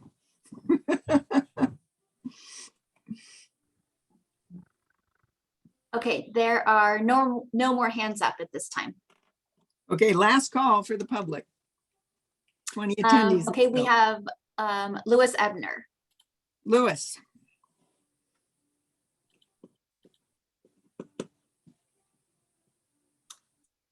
Louis, unmute on your end.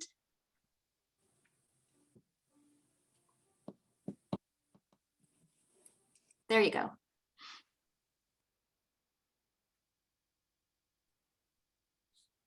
I can't hear anything. Louis, we can't hear you.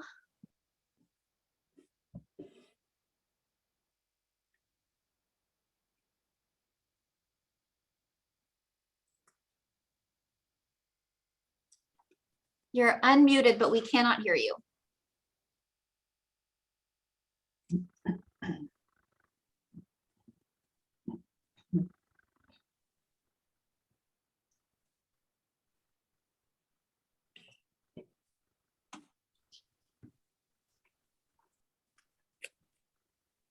Louis, we cannot hear you if you're there.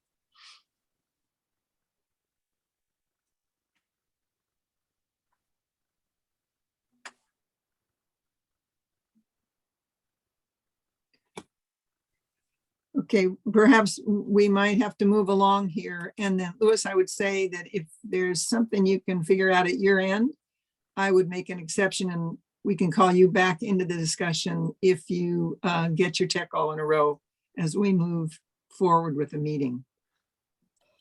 So if there's nobody else with a hand up, let's move on now to sort of discussion about all these issues. I don't think, we need to say again what we've said, but I so much as react to the things that the public has said or bring, try to bring to this some specific requests that we can take to the ad hoc housing committee rather than generalities about please remember to save the rural, if we can, the more specific we can get, the more likely they are to pay attention to us. So let me start out with Dale. Your hand went up first, I think. Great. Thank you, Judith. And thank you for leading this meeting, by the way. Couple of things I still want to reiterate what we came from our first meeting is that the safety element is very important. And I would have preferred the safety element be done before the housing element. I also think it's, from what I hear from other people, that other committees should really review the safety element. I mean, I'm in the EPC. We're going to be having at least 2 special meetings on this. I don't see any reason why trails and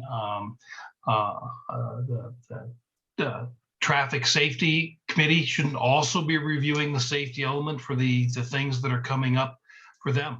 I think that's really important. That's my 2 cents. Thanks, Dale. I think at our last meeting, you heard a lot of support from a lot of people who also thought the safety committee should be, or the safety element should be running. It is running in parallel, but it seems to be a little behind, and that in an ideal world that would be done and we'd all have a chance to comment or the relevant committees, not all the committees, but the relevant committees should be able to see it soon, hopefully. Gary. Thanks, Judy. I wanted to reply to a comment from Rita Gomez, and Rita, I hope I am pronouncing your name correctly. I apologize if I'm not, but she brought up a very important issue that we run into a lot, and that is project staging. Staging, is part of the planning process of any project. It involves where the construction vehicles are going to park, how materials are delivered, how at various points of the development of the project it could impact traffic flows and noise and pollution, things of that nature. And I hate to say this, but it's one of the things our town has not been able to do very well. The Trails and Paths Committee reviews pretty much all the site development permits that come through the town. They're usually residential projects. They're quite large for a residential project, but in terms of size, they pale in comparison to one of these larger projects like the Wedge or potentially Ford Field. And what we find happens is that the developers, the contractors, they don't follow the staging plan. And so we'll have people parking on trails, we'll have people parking in the road, we'll have materials dumped on trails, and there's nothing we can get done about it because we only have one building official in town, and that person, I believe, is not even full-time. We share that person with Woodside. So for an example, we'll come along a project that popped up that we maybe have commented on already or haven't commented on, and there's 20 vehicles parked on a trail, and it forces trail users out into the street, which is not safe. The only recourse we have is to call the sheriff, and oftentimes the sheriff will not get involved because the trail's the trail, it's not the public road. So just a heads up and a comment that if we're considering doing these larger projects like this, we better really revamp how we manage the staging processes for these projects, or we'll be suffering immensely because of that. And so thank you to Rita for bringing that up. And then another comment that was made about really the domain of public works, water, infrastructure for building, roads, water, electricity, things of that nature. I'm wondering, was the Public Works Committee invited to this committee of committees?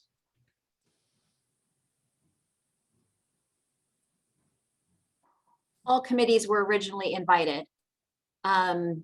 Maybe you could say more, Gary, about your infrastructure interests, since the town doesn't provide most of the infrastructure ourselves. So could you elaborate a little bit so we can kind of think about that? Sure. So from a water perspective, we would love to have water to irrigate along trails, to keep dust down on trails, certainly when they're alongside the road. If you're ever going on Alpine Trail or Portola Trail, there's quite a bit of dust there. And so we don't have water to do that. And why? Well, because water is scarce. And so when it comes to developing new homes, what are we relying on for the determination of, can our infrastructure accommodate this many new units? And can it do so in a way that considers all the other needs for water? And I have never heard a good response to that. And I'll qualify that with another one of our concerns, is that is, I don't know how many of you folks here get out on the trails, but if you get out into the back country of Portola Valley, the fuel loads are immense. I have never quite seen anything like it in my life. If you go up into Coal Mine Ridge, or go up into the areas of behind the town center there in El Mirador, you'll see fuel loads that are just beyond your imagination. And without the water to manage those fuel loads, if there was a fire, we have no chance. And so I guess what I'm trying to say is, have we calculated the water need for fighting fires into our water usage? And I haven't heard any good answers to that.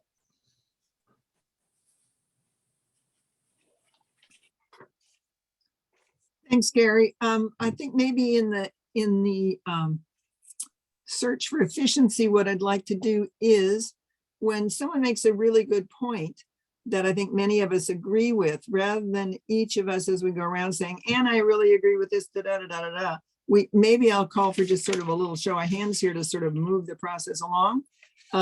Not a popularity contest, just has to do with the issue at hand. So there have been two that I think, rather than having ongoing discussions about, maybe we could do that with. One is the idea that of the safety element, and having the safety element be expedited as much as possible and folded into the end of this process rather than coming afterwards. If you agree with what Dale said, will you raise your hand so that we can sort of say that as I report to the council about what happened in this committee, I'd like to be able to see which ones have a lot of support. Okay, very good. Thank you. And the other one was Gary's idea here about the importance of staging and the enforcement of staging and the enforcement of keeping people off the trails as things are being built, and for the town to figure out a way to do that. So same thing, I can see all of you, if we can just do this. 2, 3, 4, 5, 6, 7, 8, 9. Okay, good, thanks. Very good. So who would like to talk next. Nan. Okay. I heard you in myself. Yeah, Yep, went the there you wrong go. way. Okay. Yeah, there are several things I was hoping to share with this committee. One was a couple of concerns the Geologic Safety Committee had with the safety element, and I think it's really important for this committee to hear those. One is the first concern is centering around seismic hazard and evacuation or non-evacuation after earthquakes, especially after earthquakes and fire.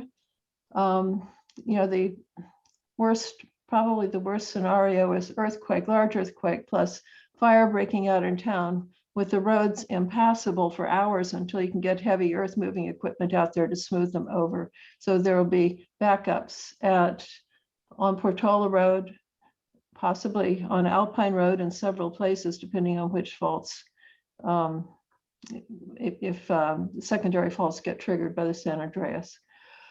So there are all sorts of scenarios there to consider, but the safety element, geologic section of the safety element doesn't mention this. And I would like this committee to think about that. The only mention I could see in the geologic section was a concern about evacuation for flooding, not for earthquakes. So I hope that the Emergency Preparedness Committee will be able to consider all of the post-earthquake scenarios.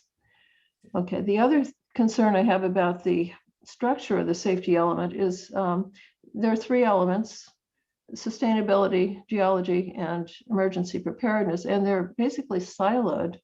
There's so many places, I've only read the geology section, but there's so many places where we have policies that can turn into dead ends. There's no implementation strategy. There are other policies that are very well implemented now, and so it's sort of hit or miss. And I would love it if some committee, maybe this committee, could take an overview and review all the three sections together and find places where they should interact or intersect and don't, and where they don't flow from one to another. And it would really be really helpful from a safety point of view if they did. So I think that's something this committee could really, really help with. Okay, another issue I have is when we're choosing the sites for housing, I think the state, and I said this in the ad hoc housing element committee, but it's worth repeating, the state of California has zoning maps for three seismic hazards: fault zones, liquefaction, and landslides. And the maps are nicely colored. If your parcel happens to have even a corner in one of their zones, then the whole parcel is colored for that zone. So in that sense, the maps are very conservative. But I didn't look at the private sites that are on the list. Private sites, I mean the 5 or 6 parcels that were added recently, but except for the Natworth Triangle, almost everything we're talking about is in one or more of the colored zones on the state maps. And the first thing the state is going to do when it gets our list of arena list is going to go through and say, well, no, you can't put 50 units here. You're in a such and such zone. It's going to disallow density, I'm afraid. So we may be sort of pie in the sky to put dense housing on areas with potential geologic hazard. You don't know until you actually do a site investigation, for instance, whether you have liquefaction or whether you really do have landslide deposits or you're downhill from a landslide. So all of the, it is a difficult problem. Now, for instance, I'll give you a couple of examples. Ford Field.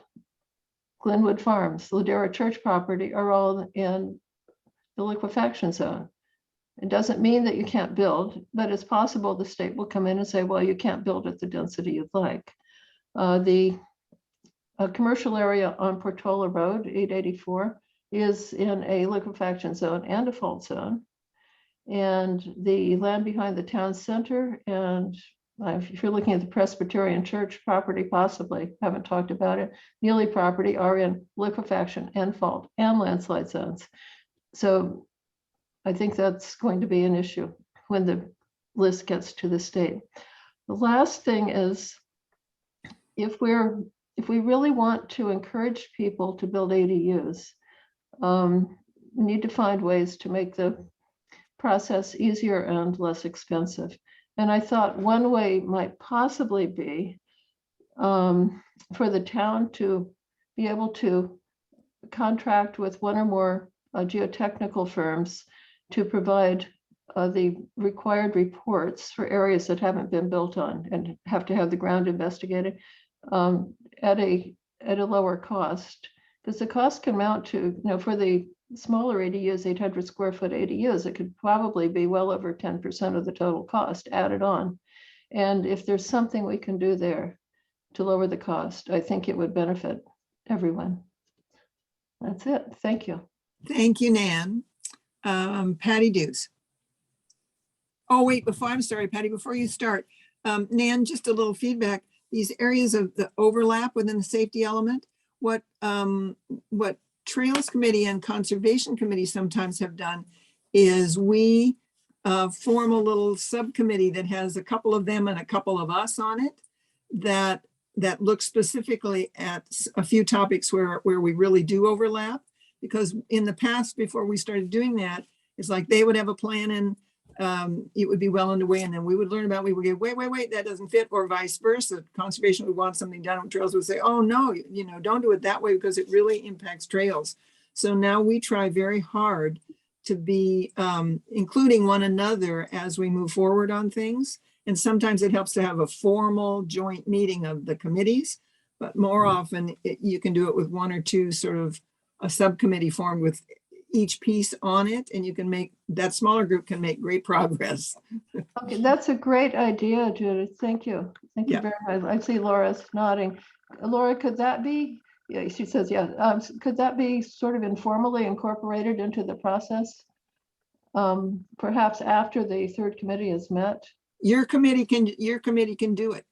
Your individual committees can just do it. It's legal. Okay. Yeah. So each of your individual committees could form subcommittees that are authorized to communicate with the other committees. Then you could, as long as you don't have a quorum of any of those committees, right? And we just have to double check as long as it's just two getting together, you should always be fine, right? Okay. So like 2 members from one committee, 2 members of another. If you start getting more than that, we need to double check the Brown Act rules. But Judy's point is very well taken. And you don't want more than that anyway, because then you're not a swift, efficient working group. You get bogged down. Yeah, that's a wonderful idea. I'm going to take that back to my committee. Yeah, and if there's any questions, Nan, just let us know and we can help you just walk through the details. Okay, thank you. All right, Patty. Thanks, Judith. Hey, the whole Parks and Rec Committee can meet with anybody, anytime, because we don't have a quorum now. And probably won't have any time in the future. So if you want all of us to get together with you, you just let me know. What was I going to say? Oh, this has been brought up several times, but I just want to reiterate it from a Parks and Rec Committee standpoint. And by the way, we have not been able to meet because we don't have a quorum. So this is kind of Patty talking on behalf of Parks and Rec. Building a multi-family use building with 50 units in it next to Ford Field brings challenges, as has been brought up.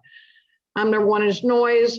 A big one is parking, overflow, unauthorized use. You put a baseball field next to an apartment building with a lot of kids. Guess what? You're going to get a lot of kids on those fields. And we monitor the use of those fields because we try and keep them nice.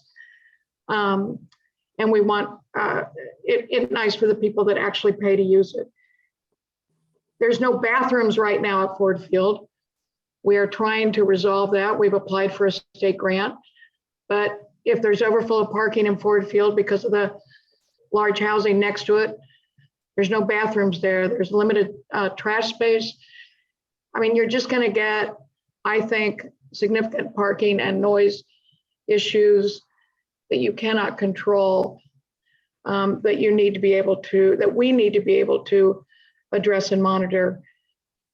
An example of that right now is Rosati's. We have soccer clubs who are now refusing to play at Rosati's because their players, their coaches, their parents, the refs cannot park there because Rosati's is so popular.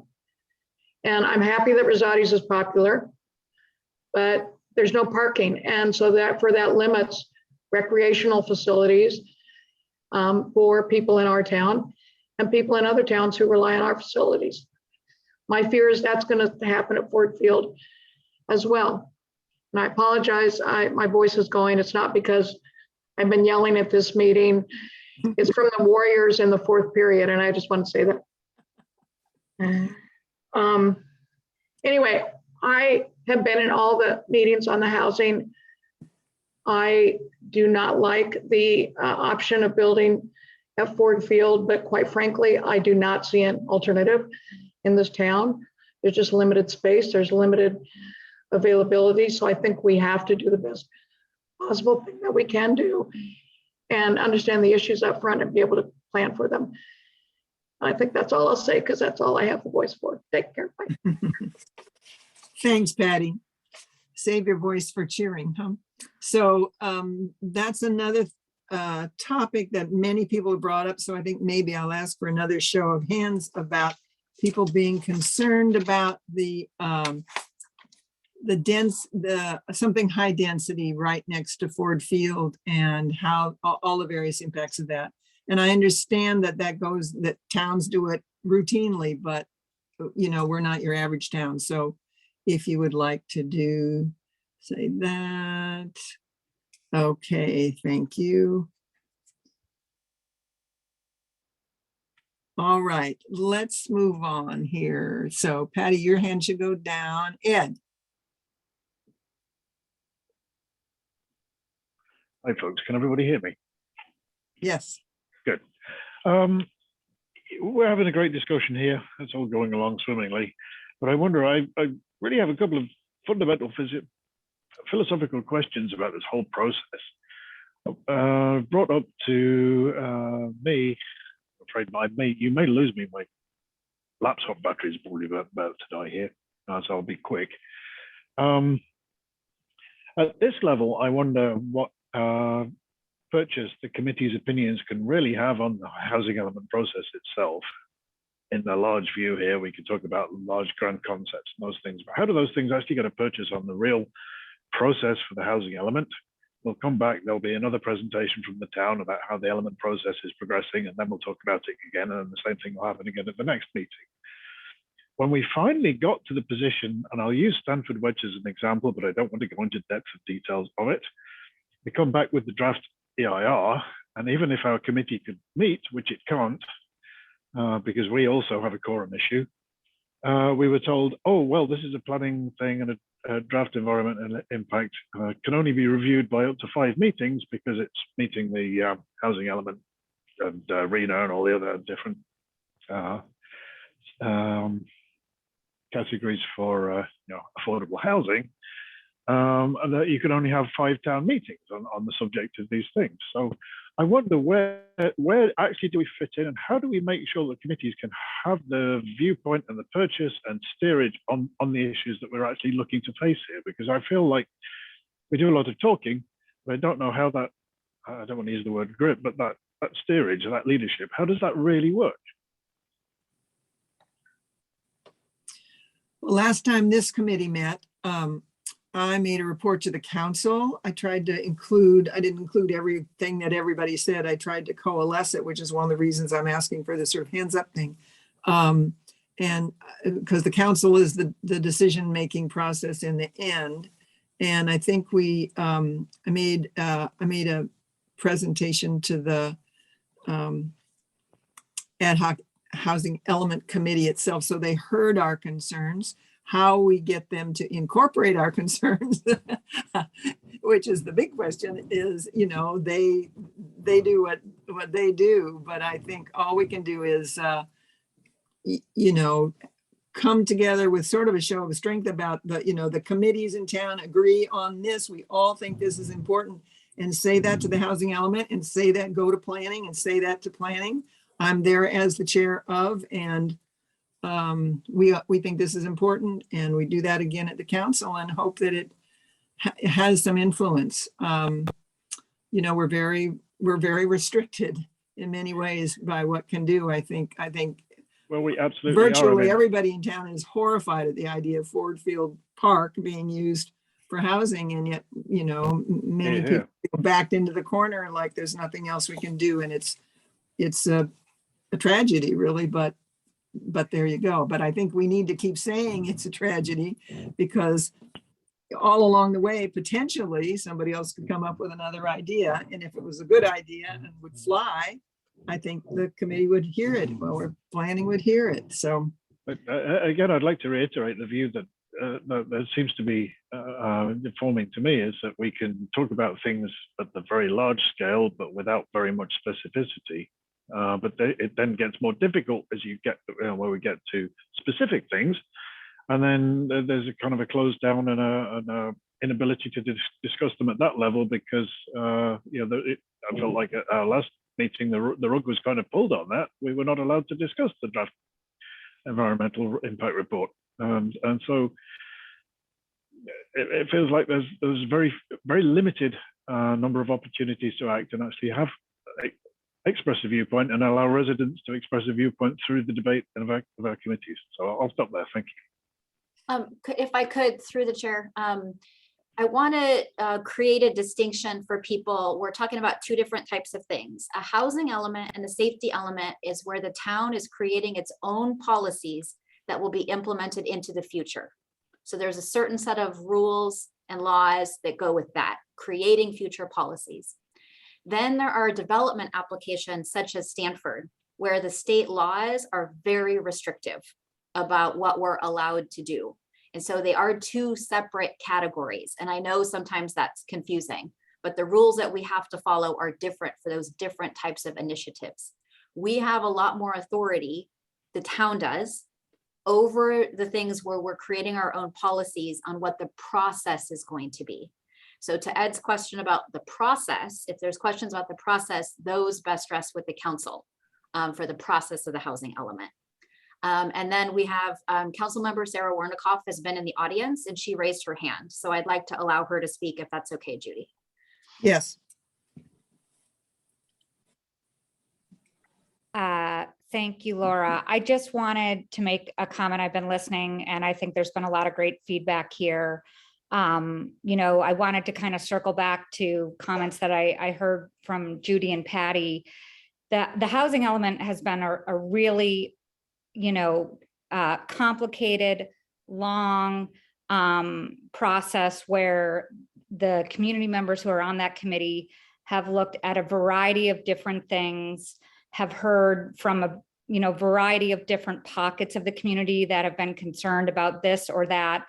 And all I can say is we appreciate, the fact that for sure, if we didn't have to give up, Ford Field as part of this, clearly, if we could just say we're not going to do it and we're going to have this magical piece of land pop up, we would do that. But the reality is we are working in these constraints. And so my only ask is that, continue to give the feedback, but also think about, okay, then if we don't do it, how are we going to get it done? Because that has been the challenge. Patty, I appreciated your comment because I have known that you've been, I think we've had over 34 hours of meetings with this group of people. And there have been, in all of those meetings, by the way, since August, there've been opportunity for public comment. And so, Patty, your comment was you don't want to see it, but after sitting through those meetings, you realize there's not a lot of options. And so I guess I just wanted to underscore that and encourage you as you give your feedback to really think about what the reality of what we're working with.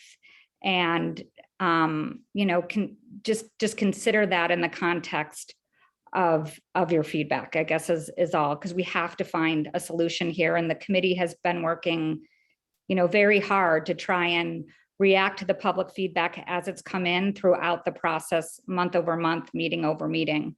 And if we don't have those 50 units at Ford Field, we've got to make them up somewhere else. And so I'm not sure, I'm to this point, I haven't heard, and Laura, correct me if there's something out there, there's an alternative to get to that low, very low 50 units that's required.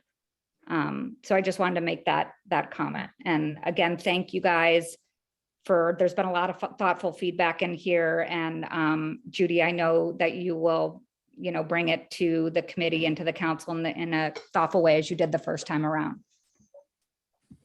Thank you.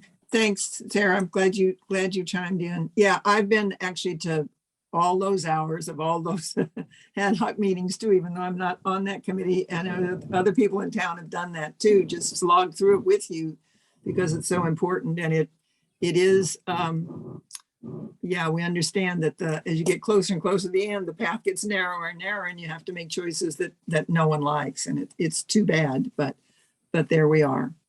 Okay, Catherine McGill.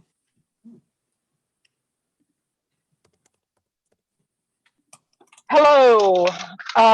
So I think I'll just be very brief. That our main concern is the appearance of the scenic entryway, especially Alpine Road as you enter town. And there's a couple of things that we want to make sure that are thought through. Is that, for example, and I know this was just a sample 50 unit development, but the 16-foot encroachment into the easement made my hackles go up a little bit, just because we know that it's not going to be that much longer before we really need to widen that road, which is going to reduce the easement width even more.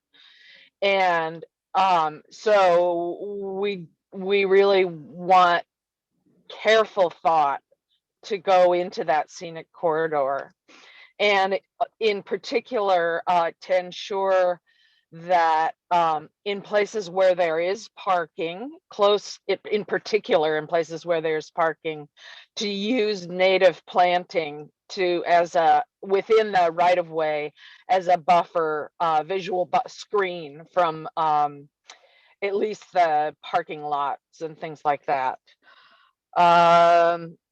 And the other thing that has come up, and I think it's an important thing to just keep in the back of our minds, is that when you are upzoning a lot, that is irreversible.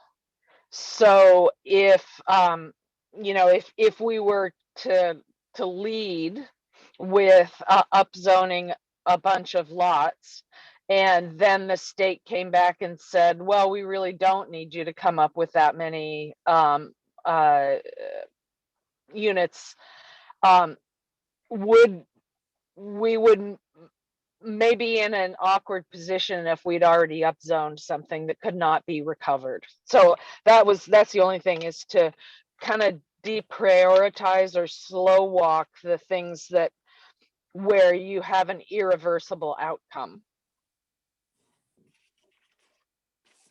And that's it. So native plantings, yeah, encroachment, and but it's all about the scenic corridor. So that's it from conservation. Judy? So yeah, I'd like to add just one thing to that. Part of the protection of the scenic corridor, we had brought this up before, is that right now there's a setback requirement for houses along there, all along those. And but there is no requirement for landscaping at all. So I sent Laura a photo that I hope she can screen share with us now, just to give you a visual of what I'm talking about. And that is that without a, this is the building that's coming down where the Willows is going in. So it's a familiar sight to us as we drive along. I'm standing, as you can see on the right there, there's the trail comes in on the right. So I'm standing just behind the trail. So this house is in a legal position. It's back as far from the right of way as it needs to be, but there is no requirement for any landscaping. So something new and larger is going to go in there, and there are going to be 2 rows of parking and the road in between. And there is no, as our design guidelines are currently written, there is no requirement that there be any landscaping in that at all. So it could, the new buildings could look just like this in the front, all along. Exactly. Corridors. And Yep. so I think it's really important that we recommend that the design guidelines that in the same way the zoning has to be changed. Yes. As we yes. make these changes, there are going to be design guidelines that have to change as well. And that I think it's imperative that we try to protect the scenic corridor specifically by making sure that they get landscaping requirements in this area. And I think Catherine said native plants in the right of way, but she didn't mean the right of way. She meant on the frontage of the property itself. That's correct. That's correct. And it seems to me that if we're making checklists for some of these big things, we could require undergrounding. If they're gonna, if some developer comes in is going to be doing some significant project, Stanford has proposed undergrounding all along in front of the wedge. We could put on checklist and require that if they do something along the scenic corridor, they underground and let the developers carry the cost of what they're doing along those lines. That we should really hold tight on the scenic corridors, as we have to sort of make accommodations here and make accommodations there. If we want to preserve what Portola Valley looks like, feels like, we shouldn't allow variances on setbacks on those corridors, etc. So that's my addendum to Catherine's statement. And I agree with everything she said. Yes. And I'm going to ask for sort of a raising of hands about that too. How many of you think that protecting the scenic corridor is one of the more important things that we need to do as we go along? My virtual hand is up. Okay. All right. Thank you. Yeah, I actually was same thing when people started cavalierly talking about building on the fields and building on the parks. I was just thinking, oh, you know, what's more central to the life of a community than its fields and its parks. So I'm hoping we can find ways that won't necessitate more of that, especially next cycle. Next cycle, I'm terrified about next cycle already. Gary, you put your hand up again. Yeah, thanks, Judy. I wanted to elaborate on this discussion about the widening of Alpine Road. I don't know for sure that this is going to happen, but it's something I think that's in the back of all of our minds, that we know as we add traffic to Alpine Road, at some point it will have to give. And what does that mean to trails? Well, our trails along Alpine Road and Portola Road largely are in the road right-of-way setback easement. And so you can imagine that if you were to widen a road, you would use up some of that road right-of-way setback easement. And in many cases, that would probably mean we would lose our trails. In many cases, that would mean the trail could no longer exist. In developments like the Stanford Wedge, it could mean that that trail couldn't be moved because there is no easement there. That's on private property. The town would have no right to move the trail into private property. I don't know how it would work at Ford Field because it's town-owned property. So I assume the town could relocate the trail if there was room to relocate the trail.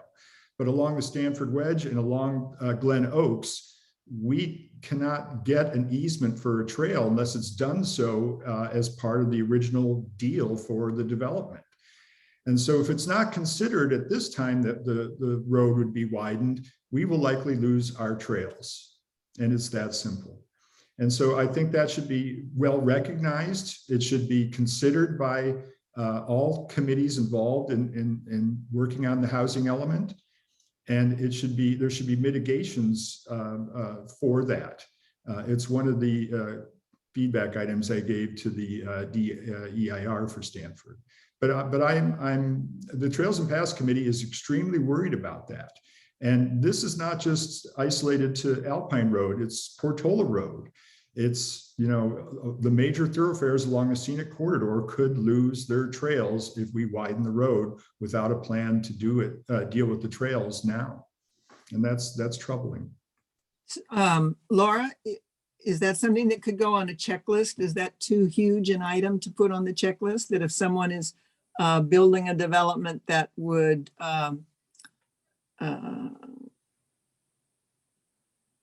needs the trail across it, it could, I know that when they're talking with Stanford, for example, about moving the trail back in a little bit. Is it something you could require of people who are building along the scenic corridor, that they contribute to the trail or allow the trail or make room for the trail? That this can be handled depending on the exact conditions.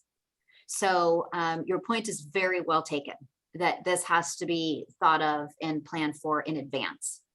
In other communities where there is more development activity, there are very specific rules that developers have to follow in relationship to building the public right-of-way, rebuilding it, replacing trails, installing landscape in public right-of-way.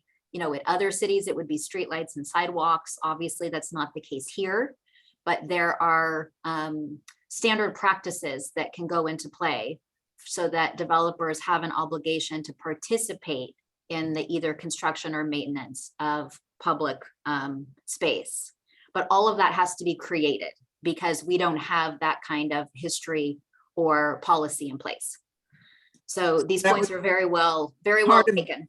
Part of design guideline change as opposed to zoning change, right? Yeah, it's zoning changes and it is public works standard specifications is the terminology we use. And then, creating policies that can be read in advance so applicants know what the expectations are. So sometimes there's different triggers depending on the size of the project to do different level of public improvement.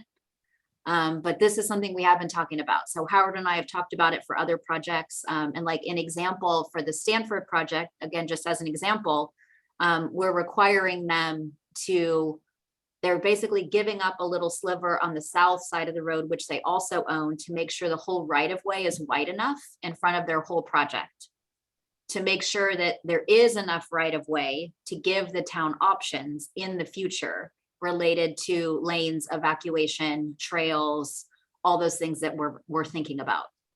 So we are talking about it internally, but this is really helpful to bring it up in this context so that everyone hears it and so that we can continue to work on it. Okay, good. Yeah, there are equivalent of sidewalks, basically. So if there's a lot of standards around sidewalks, we could just sort of slip trails in where sidewalks go. Yeah. So a quick follow-up, Laura, I'm glad those discussions are going on. What document would memorialize those discussions? Where would we find information on those discussions? And ultimately, if a project like the Stanford Wedge was approved, where would we find those conditions or regulations or ordinances or whatever they may end up being, so that we can convince ourselves that should the road be widened, we wouldn't lose a trail? So this goes back to the earlier topic that I was talking about, where there's two different things when we're planning for future policies versus reviewing an active development application. So what we're talking about here is planning for future policies and future projects. We have a lot of authority, legal authority over that. And we would create new policies that would either be codified in our actual code, in our municipal code, or they could be policies that are adopted by the council by resolution that supplement the code. So using the example, again, we don't have sidewalks, but other cities have a sidewalk standard, and everybody knows that if you do a certain size project, then you're required to improve the sidewalk in front of your property. And that's a standard part of the procedure that's in the code and in the adopted procedures. So I imagine we'll have to do something similar here to put some things in the code and other things into adopted procedures, so developers know in advance what the expectations are for them. So that's kind of the policy making side that we're talking about. The implementation side, like for Stanford, is different in that the only things really that we can make them do are within our existing code or our existing policies. And then the other things are discussion, right? Discretionary discussion, if they're willing to make changes, do you know what I mean? If they see the benefit of them. But our sturdiest foundation is always what's in our existing rules. So that's why we want to get all of your feedback so we can make our rules way better, so that when projects come to town, we don't have these problems in the future. Great. Okay, so I think the protection of the trails is a item worth being a separate item, and I'm going to ask people once again to sort of put up their hands if they think protecting the trails is an important thing for us to be doing. Okay, very good. That one seems to be the most unanimous. Great. Thanks, Gary, for bringing that up. All right. Who else? Let's see. MJ, would you like to speak? Oh, no, I'm good. Thank you. Okay, thanks. Oh, sorry, I'll lower my. That's okay. Very good. So let's see who haven't we heard from here. Scott, I haven't heard from you. Rebecca, were you going to say anything more from sustainability? I want to make sure that every committee's had a little something to say in this section. So, Can you hear me? yes. Okay, good. So one thing I just wanted to let people know, since we're talking a lot about the safety element, that just an FYI, the Sustainability Committee is meeting this Thursday, and we will be considering the safety element that's relevant to us. So the sustainability issues and climate change, resilience, those sorts of topics are being reviewed this Thursday at 7. So if you're interested in that, please attend. And then the second thing I just wanted to follow up, there was a lot of helpful comments from the community and from members of this group about the transportation issues. And, you know, from the standpoint of the Sustainability Committee, we would love to see Stanford offer the Marguerite service, you know, in both directions along Alpine Portola Road. I mean, I think that would help a lot with some of these new housing developments that are planning for those two main roads, to be able to have people hop on a bus to go to either Stanford or to go to the train station or to go to the Stanford shopping mall or whatever. I think there would be a lot of use for that. And then people had commented about the loss of the Samtrans bus, and people should realize that those buses were exclusively being used for school children to get to Corte Madera and Ormondale. They were not very practical for like housekeepers or gardeners to come to Portola Valley, because they were really totally geared towards the times of the school start. And people should be aware that the school district has lost 200 students in the past 20 years. So there's a lot of capacity for new students at the school. So I wouldn't be too worried about that personally. But the last comment I just want to say is, in addition to the Marguerite, I think something that hasn't really been brought up, but you know, it would be great if the town, if we're bringing in all these big housing units, that the town consider somehow to encourage setting up an EV car rental facility. You know, if you had 5 or 10 cars available for all these tenants to use, then that reduces their need for a car. If you have retired people moving in, you know, they don't necessarily need a car every day. They might just need a car to go short distance or to hop over to Roberts or whatever to get their groceries. So that is an alternative to being required to add a ton of new parking, is to actually have within whatever it is, half a mile or something, to have a car rental place or a car sharing place, maybe not even a rental, but more of a sharing. So that's sort of things that fit in line with sustainability. And then we already have the rules in place for all electric. I mean, that's a definite requirement from sustainability's perspective. Water efficient fixtures are already required. that sort of thing, and then drought tolerant plants. Those are all things that everybody else has mentioned, but certainly something that's very in line with sustainability. All right, thank you. Yeah, that's a great idea, Rebecca, about zip cars and that sort of thing. I have a daughter in Brooklyn and a daughter in DC, and they both get along without cars because there's a zip car within a couple of blocks of them. And I don't know whether the town should reach out to some of those companies, and you have to provide, what you do is you provide them with a parking space, and then it's very convenient. I don't know whether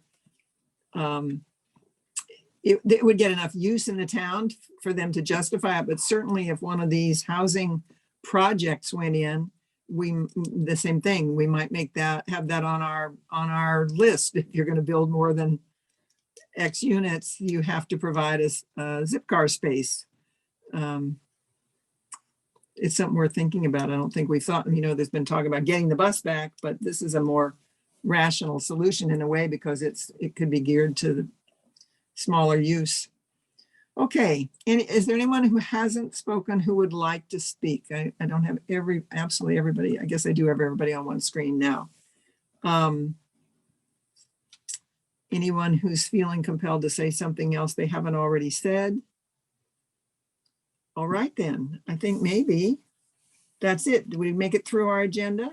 So I guess the thing to do is talk about next steps. It's important for you who have committees that have enough people to meet, agendize a discussion of this, of what's happened. So what's happened in this meeting, see what your committee would like to do in terms of, is there anything they want to add, anything they want to emphasize, etc. That there'll be, I don't think we meet again as a committee of committees on this issue. Is that accurate, Laura? Particular group would be probably in the summertime or into the fall, depending on the timing of some of that zoning work. I'd like to get your feedback when we're working on some of that. We will let you all know when the housing element is going to be released for the 30-day comment period. But if you want to put it on your agenda in June for your regular agenda, it's a great idea. You can do it as part of your regular agenda. You can schedule a special meeting to do it. You'll have it available, then you can review it together, and then the committee can provide comments back in to Planning Commission and Town Council. So we encourage you to do that if you're interested. It's not a requirement at all, it's just an option. And then if you have questions for us as you're preparing for that, let us know, and we'll try to answer any questions for you. So this group will meet at least one more time on this process. Okay, and then if it might be then July, our individual committees would have zoning issues to consider. So will we get a rough of something to be reacting to, or will you want to, it seems to me it would be good for us to each have some guidelines or some rough something around just saying, what do you think about zoning? What are your recommendations about zoning? Because, we don't, I think there's a fine line. We need information and support from staff, but we don't want to be